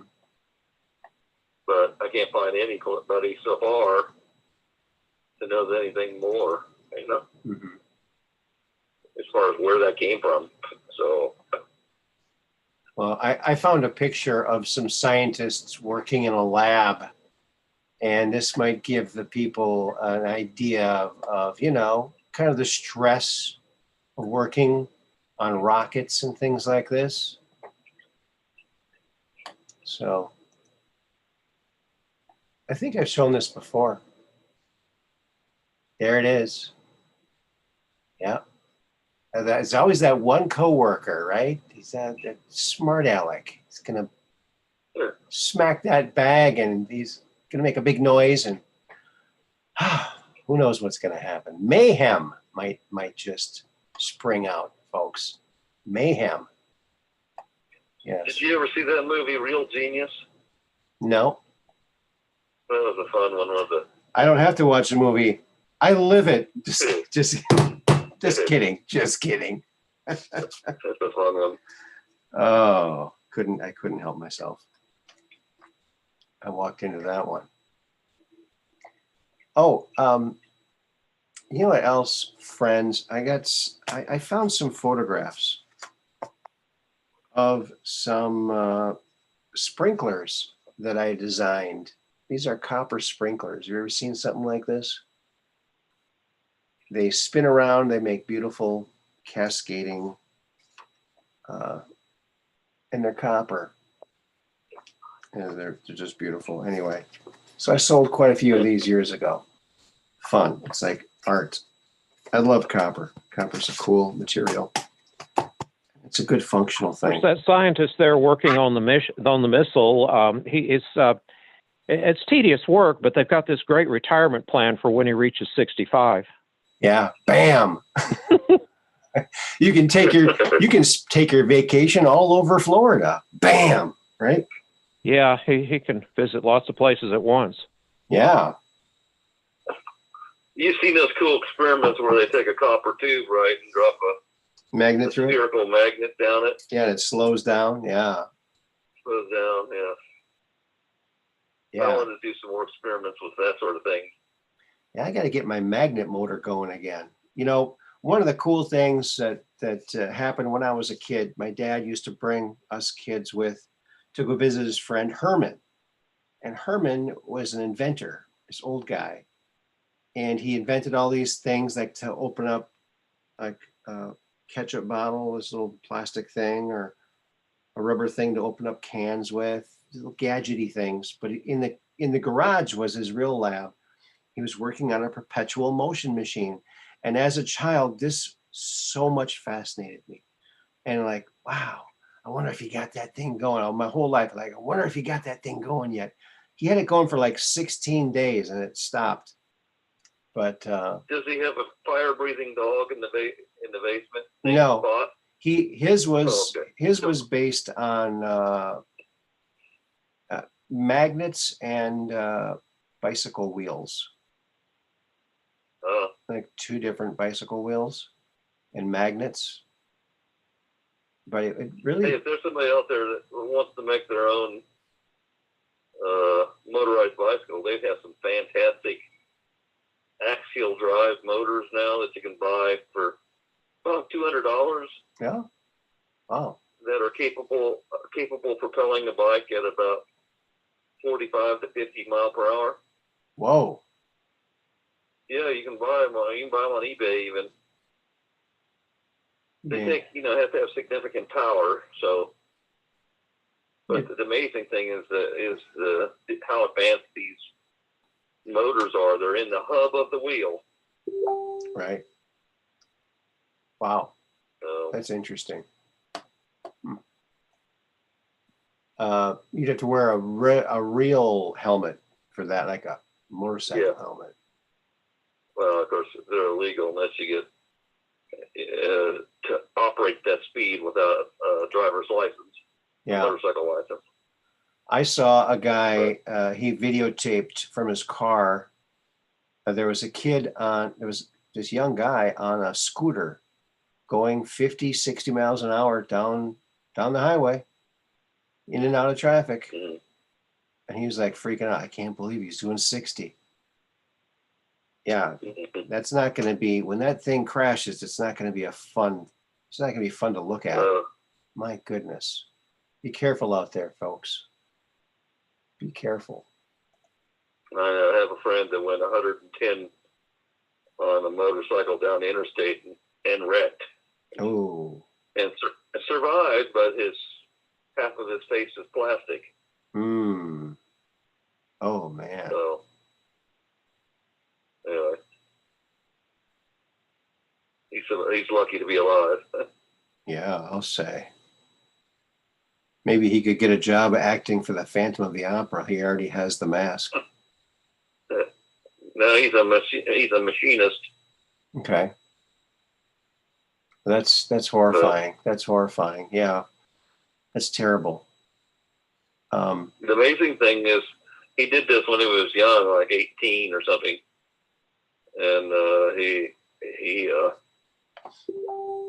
still rides motorcycles today. So Wow. it didn't terrify him, you know? Right. Interesting. Interdasting. So what was I gonna open up now? Something else I was gonna open up here.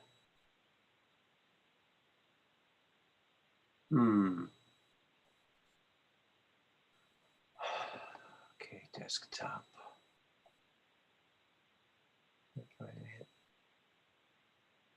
Too much stuff on my desktop. Yeah. So did you guys hear any of the Bernie Mendez that I was playing earlier? That other interview that he did back in 2012? I heard a little bit of it. Yeah. Where you talked right at the end. Okay, where he was talking about. When is he on now? When is he going to be on? I don't know. He was supposed to be on this morning, and I called him at the designated time, and there was no answer. No answer. I called about an hour later, and there was an answer, but then it just hung up. So either he's not well yet, or I might have made a mistake, so it might be all my fault. So that's probably what it is. So I just got upset or something? No, I might have given him the wrong date. I said Wednesday the 22nd, but I meant to say Wednesday the 26th, because that would have been a week after his release from the hospital, whereas the 22nd would only be 2 days. So I think I was looking at that and saying one or the other, but I must have been looking at the wrong month, because the 22nd ends up on a Friday, not on a Wednesday. So I think it was partly my fault, but I was hoping that he got the message and maybe I said the right thing. But that might be why he's, he was not excited about doing any kind of interview. He didn't really want to. I had to kind of talk him into it. So well, hopefully it's just the fact that he's still healing. Yeah, maybe, but I got to take some credit, take some blame myself, because I'm partly human. I'm partly human, and I keep showing it. If you're listening, Bernie, we'd love to hear you. What? I said, if you're listening, Bernie, we would love to hear what you have to say. Yeah, Bernie, give a call in. Yeah.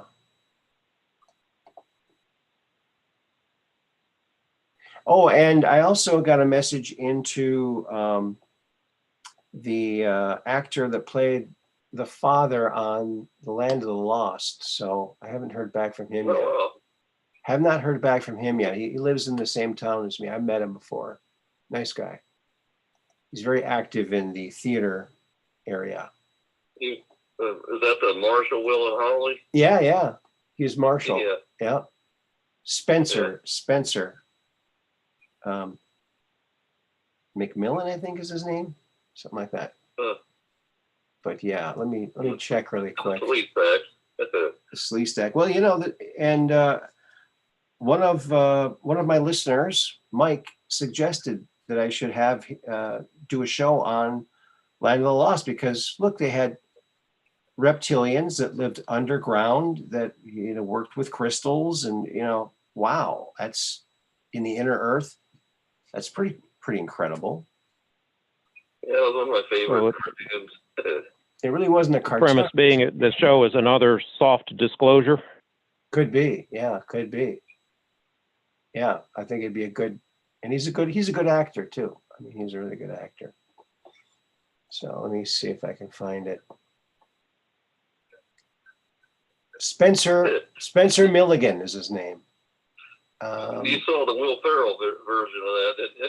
No, I'm not a fan of Will Ferrell. Hilarious. I'm not a fan of Will Ferrell's, and I got to say, I haven't really watched very many movies in the last 20 or 30 years. Not very much at all. So I'm very unversed in the whole movie thing, but I think that I probably did my brain a service because there's a lot of mind control in those movies. There's the most funniest scene in the whole movie. There's Will Ferrell's running around and he's saying all these derisive things about how the dinosaurs, they were stupid and they had the brain the size of a walnut. Yeah. And this thing chased him, right? And it's because it's pissed off because of what he's saying. And all of a sudden it drops this gigantic walnut about the size of a 2-ton boulder. Uh-huh. Wow. Just to show him this is the size of my brain. It was funny. It's a great movie. That reminds me, I heard an interesting dinosaur story. It was on television. The Travel Channel has some show about mysteries of Alaska, the Alaska Triangle show on the Travel Channel. Yeah. They had an account by some guy in Alaska. Guy was some sort of like a shuttle bus service driver or taxi driver, something like that. He would people going there. There's Alaska's sparsely populated, so some people have to go long distances to go places, and there are services where you can hire a driver. So he was driving this car that had some people in the back seat with him. It was an SUV actually, or van. But anyway, and on a remote road on this trip, and he has to stop the car because of something in the road in front of him. And this guy swears up and down that what he saw was exactly identical to the velociraptors from the Jurassic Park movies. Wow. That he saw a velociraptor in rural Alaska. Wow. But in his description, the creature was about 3 feet tall. Okay. And I was correlating that in my mind with that stuff from Ted Holden about surviving dinosaurs. That Ted Holden maintained that the Earth's gravity is different now from what it was in the age of the dinosaurs. So they're not giant. The surviving ones are not giants. Sure. They're what you would call normally proportioned animals. So that could explain a 3 foot tall velociraptor in Alaska. Sure. But even at 3 foot height, that thing's a predator with razor sharp teeth, and it's designed by Mother Nature to kill things. Yeah. Even at that height, it could represent a threat to human beings. Uh-huh. Yes, it could. Wow. Did you see the recent disclosure by the Chinese that they found intact DNA of a small dinosaur, kind of like what you're describing, and that they were in the process of trying to recreate it? It was on the recently on the news. Was it in amber? Was it from a bug? Well, It was. I read that it was last week, I believe, and it was. They found intact soft cartilage tissue of a dinosaur, and it was something not unlike a velociraptor, although they didn't use that word. It looked, but it was very bird-like looking creature. And of course, this story from Alaska makes me think somebody's beat them to the punch. That thing might have come out of some genetic engineering lab, because you could stick a lot of secret assets in Alaska and nobody'd see it or notice. Sure. Yeah. Wow. Interesting. it's pretty nasty for them to introduce it into the wild of Alaska. Yeah. For the picture I have up right now, it's a picture of the Marine veteran that stopped the armed robbery receives a Valor Award from looks like the sheriff. So the sheriff is handing this plaque to this guy, and he's wearing a Make America Great Again hat, and he's got a Let's Go Brandon shirt on. Yes. I love it. Yeah, we need more like him. It's a meme. It's a great meme. I love it. Yeah, that dude would not. That dude could handle a velociraptor. Yeah, he could. Yeah, did you see that footage of him grab that gun and just threw that guy down? The other kid was like scrambling to leave. Wow. That's what it takes, and I say bunk to the toxic masculinity. It's the masculinity that's got us this far that we should be praising and not demeaning. Everyone has their role to play, and strong males have a very important role to play throughout all history. So, well, that's Marxist critical theory of kind of the Frankfurt School and some of those people like Herbert Marcuse and others, and Camus, and those leftists who have gone beyond traditional Marxism into a new realm. It's unbelievable. I always thought they were full of bull, but this is becoming mainstream now. Yeah, it's well, they're showing their hand, and they were forced to play their hand faster than they wanted to, because they had to make up for lost time because Trump interrupted their big plan, their multi-generational plan. 15-year plan, yeah. And so, yeah. Now they're stepping it up, and it's just looking. It's got a bad look. Everyone's seeing through it, and everyone's saying, "Let's go, Brandon." Nationwide, not even nationwide, yeah. Even though the White House claims they don't know what it is, we never heard that. Yeah. Never heard that. Wow. And then he's using taxpayer money to fortify his house in Delaware. Yeah. Yeah, it's well, he's got his own island too, with a submarine port. Yeah.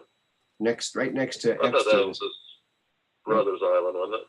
Next to Epstein's island. Well, it's all in the family. I think, they do that. They spread it around to make it look like, oh, it's not Joe and his connections. It's his rest of his family that don't have any connections.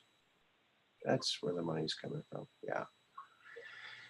Yeah. Pretty something else. But one thing I'm not looking forward to getting is Hunter Biden's artwork. I don't think I want any of that. Well, I've heard that there are people paying huge, gigantic sums of money for his artwork, and to me, it looks like money laundering. Yeah. Yeah. The only time I've ever done money laundering is when I leave money in my pocket, when I throw it through the wash, and it's like, wow, it does come out a little clean, a little cleaner. But yeah, it's pretty scary. it's pretty scary, but you know what? Everyone's waking up, and now, hey, my state here, Wisconsin, has now they're doing the audit. So hopefully it'll be a full forensic audit, and they're doing an investigation. So I hope they won't get paid off like in Arizona. well, there's always that. Every time you got people involved, you can have corruption. So, and they're going to use that to sell the AI to be our judges. Just you wait and see, and our police forces. Just you wait and see. Because they're going to make it so impossible for these police officers. They're going to come up with RoboCop and go, okay, we'll go with the robot dude. Yeah, the guy that's saying "Let's Go Brandon" is number 1, number 2, and number 3 right now on the hip hop charts. That's right, Kelly George. It would be cool if he teamed up with Tom McDonald. Yeah, maybe Tom McDonald will do a song like that too. It's pretty something else how in your face it is. We went from the most popular president ever to the most unpopular president ever. It's quite stark. I think the reason they're going after Facebook right now for supposedly for putting out content harmful to children is they know that the children, even the children, what they fear, what Deep State fears more than anything is that our children get awake. You know, because if the children are awake, there's no hope for them. And of course, there's really no hope for them anyway. But it's all a movie they're playing out here. But children in our age, when they have time on their hands, so they'll get on the internet if they hear a story, and the opposite of the story, they'll check them both out. Mm-hmm. They're not like adults that don't have the time. They get home, they're tired, and yeah, you know, they put on the mainstream media and listen to everything that they say, and you don't have time to go look into something else. But that's by intention, right? They planned that. They want to make sure that everybody has no time. Yeah. Has no time to research, has no time to do critical thinking. Mm-hmm. That's right. That's how they kept us in the dark so long. That's right. And then all of a sudden people started to wake up and say, wait a minute. Hey, Q Trendsetter. Look at all these truth questers we got in here. Awesome. Yeah. Yep. So, hey, we could be having Spencer on from Land of the Lost. Wouldn't that be fun? That's cool. Yeah. Yeah, he's a real nice guy. I met him at the post office here a couple of years ago. We started talking, and he told me who he was. I had heard he lived around here. And one time when I was selling timeshare up here, but they look like condos, this guy walks in and he goes, I'm looking for an exclusive place, someplace, money's no object. What do you say? George Bush Sr. is one of my clients. We need a helipad. We need this, we need that. And I guess they showed him an island, but he didn't buy it. There's an island for sale up here. Yeah.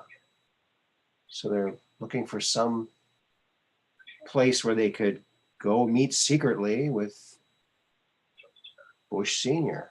Isn't that interesting? Well, Oh, if your time permits, I could attempt to outline Frederick Alzafon's ideas about anti-gravity. Go for it.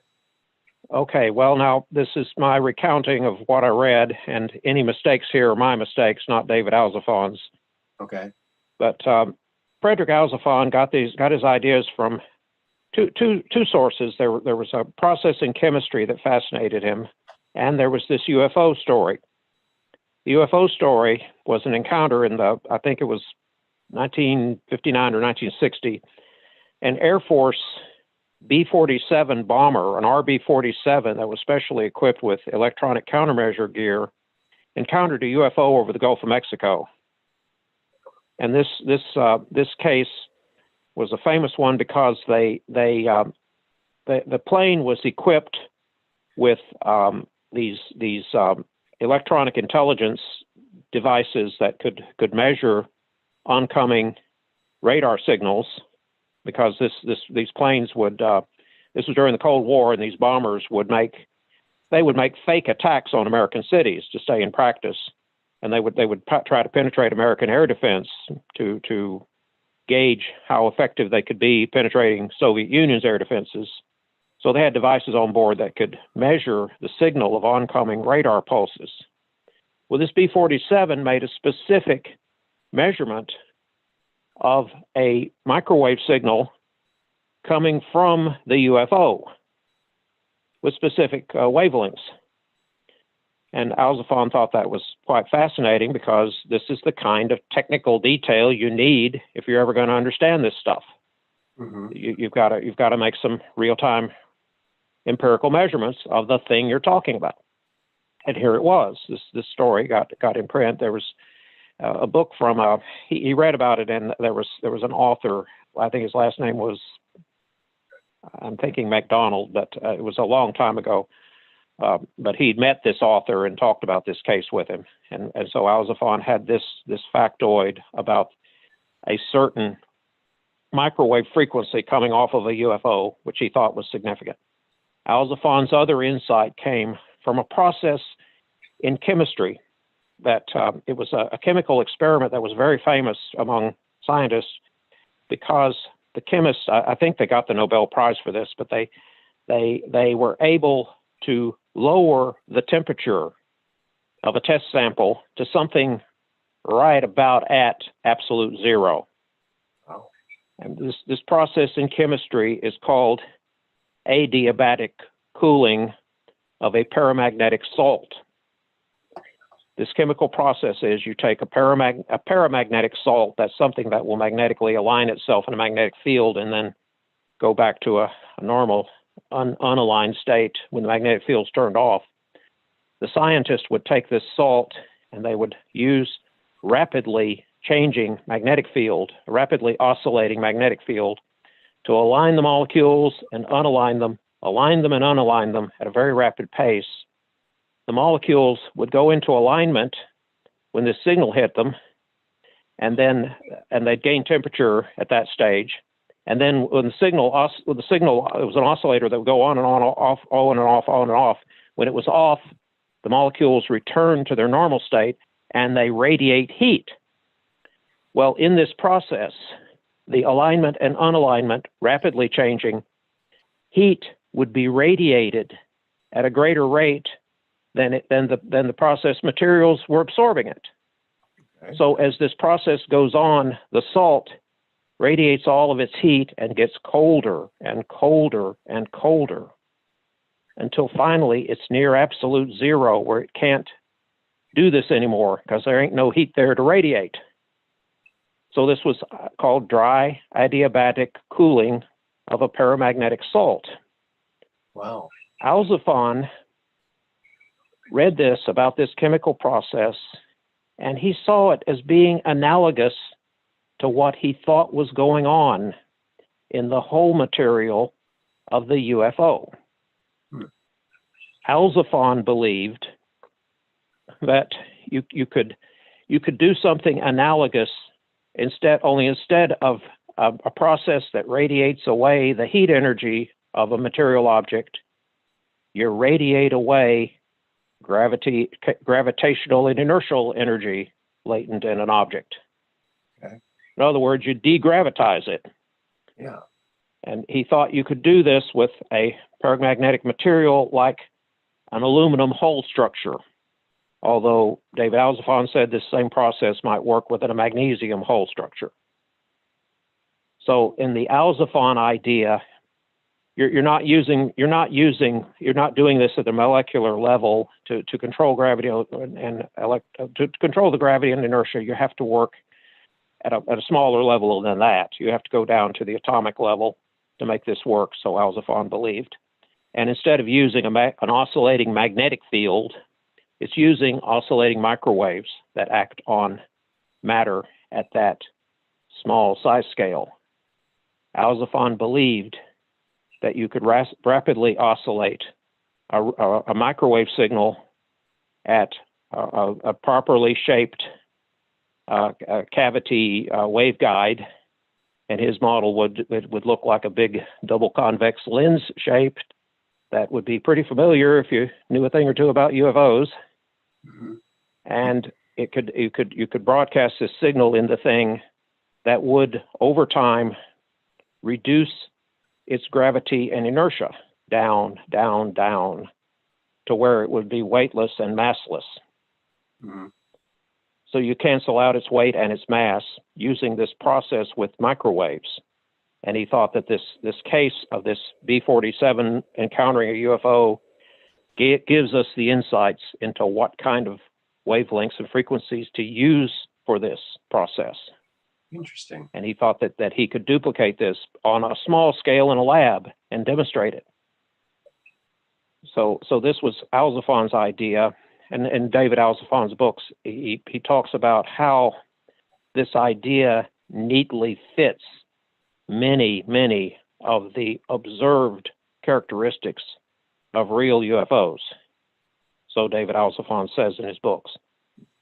Now, let's see, some points to be made. Thought of it again with those pictures of the Vimanas, because I was thinking the big cone or pyramid structure, maybe it's hollow on the inside and it's like a big waveguide on the inside.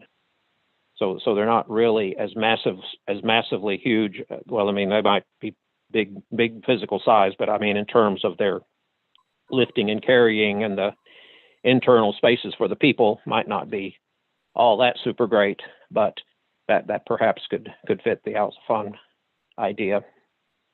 But Alzafan tried to, he wrote a detailed paper on this that was published in 1981 with a lot of mathematics, and no one has ever debunked it by finding any flaws in Frederick Alzafan's math.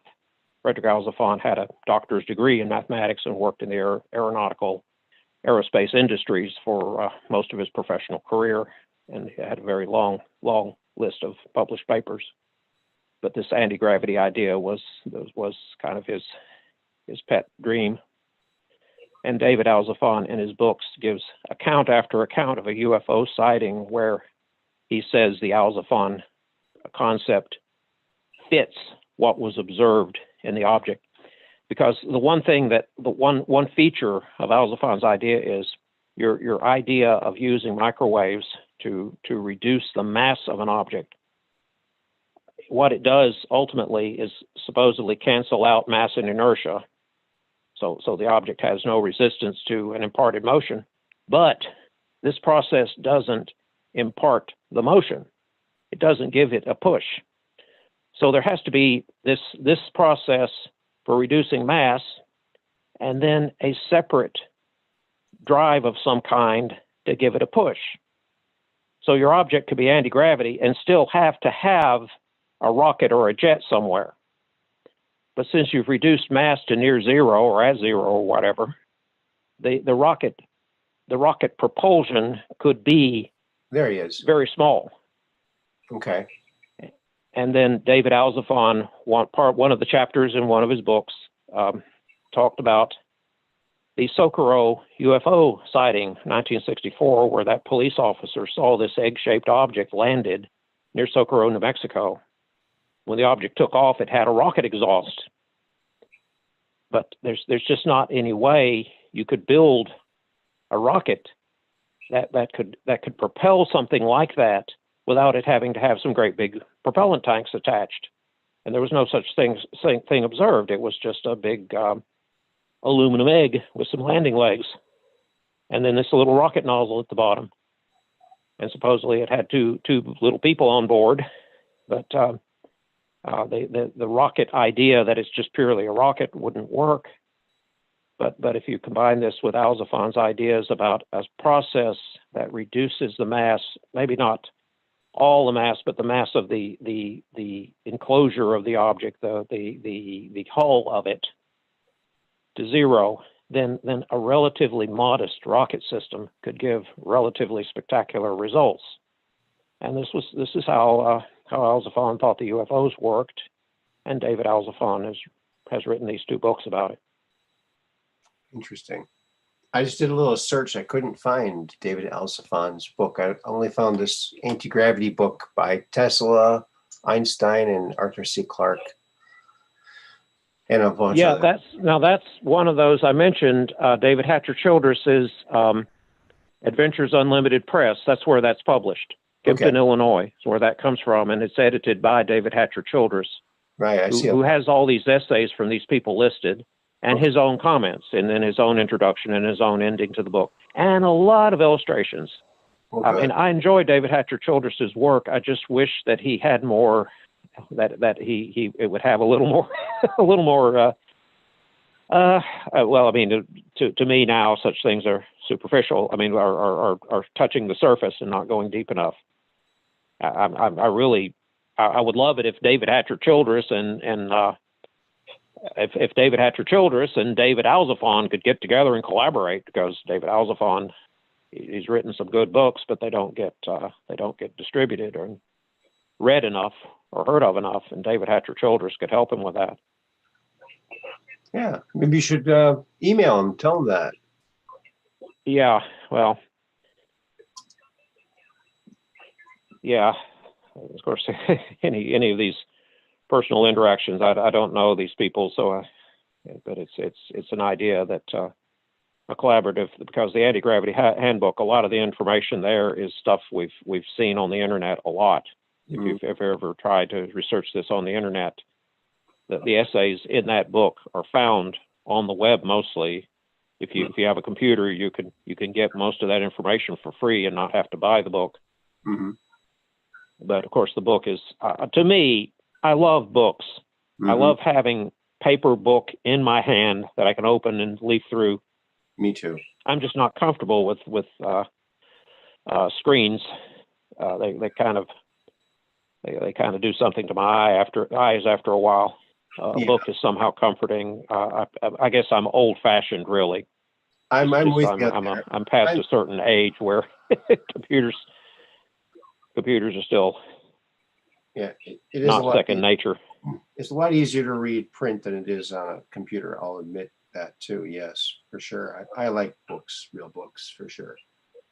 Yeah, and I find it easier to go back and forth, like if you have to go to the index at the end and look up something, just to switch back and forth in places and go from here to there and put little paper clips on pages you want to keep accessible.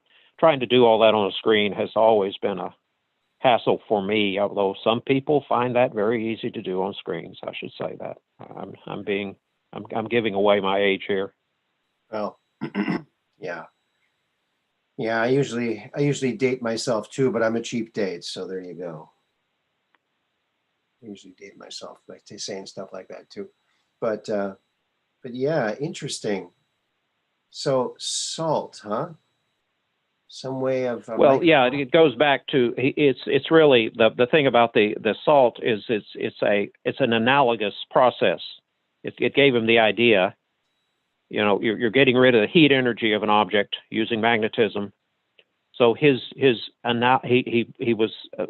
Alzafon saw it as being an analogous process, using, instead of magnetic fields acting on molecules, it's microwaves acting on atoms. Is what he was thinking. And of course, you have to have an explanation for gravity that will work in concert with this. But he was convinced that the physical principle is that gravity is like a property like latent heat of a molecule. Gravity is a latent property of an atom or something at the subatomic level. And you could take that energy and just pump it away if you had the right right way of getting some leverage. And again, we wouldn't have controversies over these things if somebody had cut the metal and built the thing and tested it to see if he was telling the truth or not. But David Alzafon has some interesting anecdotes about encounters with people who might be deep state assets or parts of the secret government who would meet with Frederick Alzafon and offer him some financial incentives, but he'd have to sign non-disclosure agreements. And he wasn't going to do that. Right. He would not. He would not invent this and then agree not to disclose any of it. He wouldn't take that kind of deal. He was trying to be more like an Elon Musk and less like a deep state asset. Okay. Interesting. Assuming that Elon Musk is not a deep state asset, I assume that, but that man seems to be pretty independent so far. Well, the one thing that he flipped on, Elon Musk, was this whole transhumanism. At first, he was against it, and then all of a sudden, boom, he's in it. He's all in. Yeah, that's another one of those buzzwords that I do not trust it, and I can't.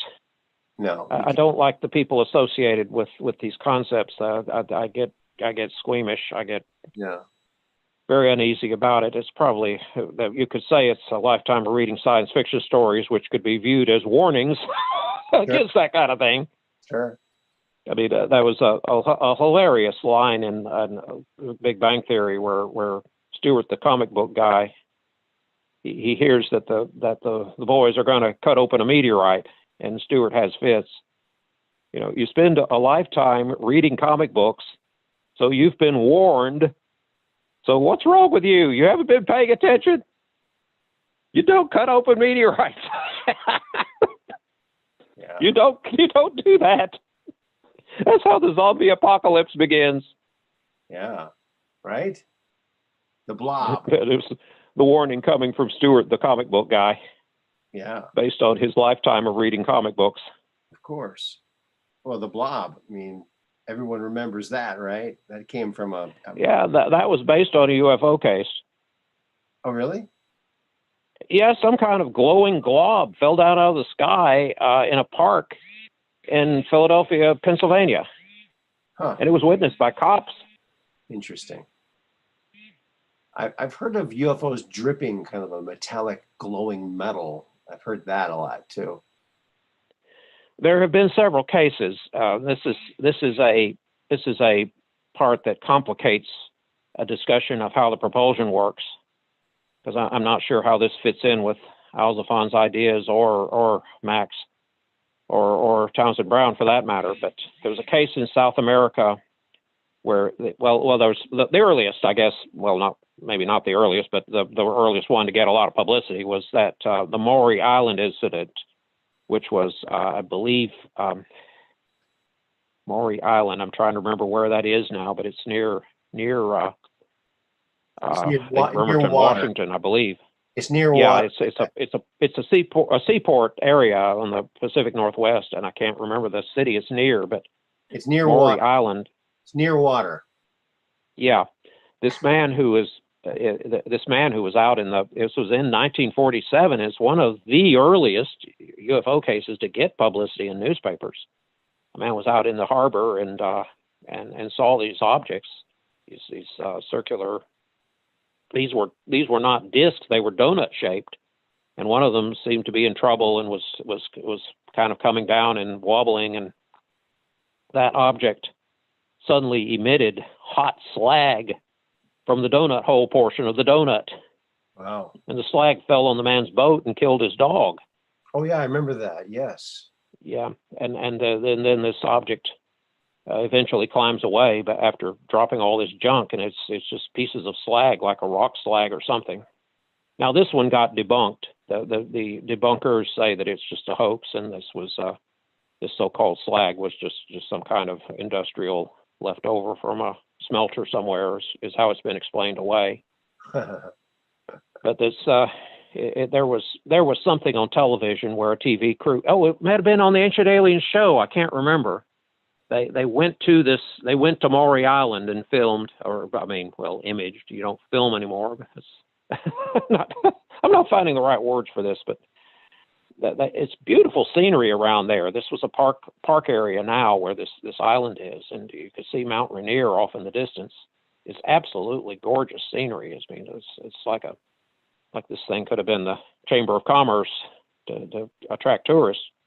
Wow. They were trying to find if pieces of that slag had landed in the water that could be recovered now for analysis. Yeah. And they were not successful. It ended with the usual. So many of these documentary things on television, they give it a big build up, and then in the end you're disappointed. There's nothing found or done or said that settles anything. And I find these things a little wearying, but I loved seeing the scenery where this incident occurred, because it was a beautiful area of the country. Wow. Interesting. Interesting. I think Max is sawing logs now. I think I heard him. Uh-oh. Yeah, it's in the Eastern time zone here. It's getting up 12:40 thereabouts. Well, maybe we should put a cap on it, huh? Okay. Well, two more slag incidents though. There was a case in South America was an object flying that, again, like Maury Island, it seemed to be in trouble and it was emitting stuff, and the stuff falling out of it was molten zinc. Again, I know not why. And then a case of the Ubatuba saucer. That was a coastal town, Brazil. And I actually looked it up on a map once long ago, and I can't remember where in Brazil it is now, but this object was seen to explode and fall into the water, and somebody got a piece of it, and it was sent back to the United States. So somebody, for analysis by the Coral and Jim Lorenzen back in the 60s, 50s, and 60s, ran a UFO study group called Aerial Phenomena Research, APRO, or Aerial Phenomena Research Organization, APRO, based in Arizona, I believe. And they had it analyzed by chemists. The substance was almost pure magnesium. Wow. And again, where does somebody in Brazil in a coastal town get a piece of pure magnesium, chemically pure magnesium that would be very difficult to obtain here? Mm-hmm. I mean, it was a strange story that never got settled satisfactorily. And of course, that's recounted in one of David Alzafon's books about he thinks that's a paramagnetic material that could be used as UFO structural material, pure magnesium. But anyway, I better let it go. I found just hold on a second, because I found some pictures of some of those pieces from that Ubatuba Brazil fragments. So there's some pictures here. They got photographed and everything. They were analyzed, and now they have disappeared from. No one can. They're not accounted for now. Jim Lorenzen died in 1986. Coral Lorenzen stopped the APRO shortly after that. Mm-hmm. Didn't have money to continue with it, and she was getting very old, and she has passed away since. And what became of the fragments, I know not. I think they've disappeared. So here it is. Here's one of the fragments here. Shows you how big it is. And of course, since the wreckage fell in the water near Ubatuba, there's bound to be more offshore there that somebody could go out there with scuba gear and maybe recover. For Ubatuba? Maybe this. Yeah, interesting. I'll have to delve into that a little more. That's pretty exciting. Anytime you get Coral Lorenzen had a full chapter on one of her books all about this Ubatuba fragment. Okay. She had 2 paperback books that were published by Signet, late 60s, early 70s period. All right. Interesting. Wow. Well, a lot of treasures can be found in used bookshops, or could be. Yes. I also heard that if you find old books like from the 70s with moon pictures in them, a lot of those pictures now have been airbrushed over.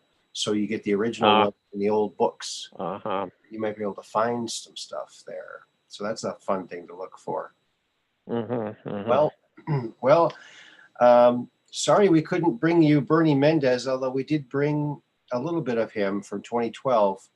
And also in the show notes of this video, on the very bottom, you can click on a link to that video from 2012 where they did an interview with Bernie Mendez, and he talks a lot about a lot of stuff. So thank you, Austin, for calling in. I really appreciate it. Thank you, Aaron. Thanks a lot, and we're looking forward to talking to you again sometime soon. All right. Thank you. You're welcome. Okay. Good night. Bye. Good night. Good night. All right. Let me see if Max has woken up yet. Max, you there? Max? I think he fell asleep. I can hear him snoring. All right. I'm going to turn this down. Well, thank you, friends, for coming along with, and thank you, William Shatner, for coming along with again to the Truth Quest. We're truth questers. We're questing for the truth. And remember, keep your cameras and your phones to the skies so you can film that UFO and come on to the Truth Quest and talk about it. And remember, you rock.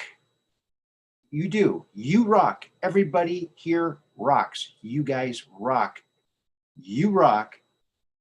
And see you next time, Mondays, Wednesdays, and Fridays, and sometimes on the weekend. Peace in.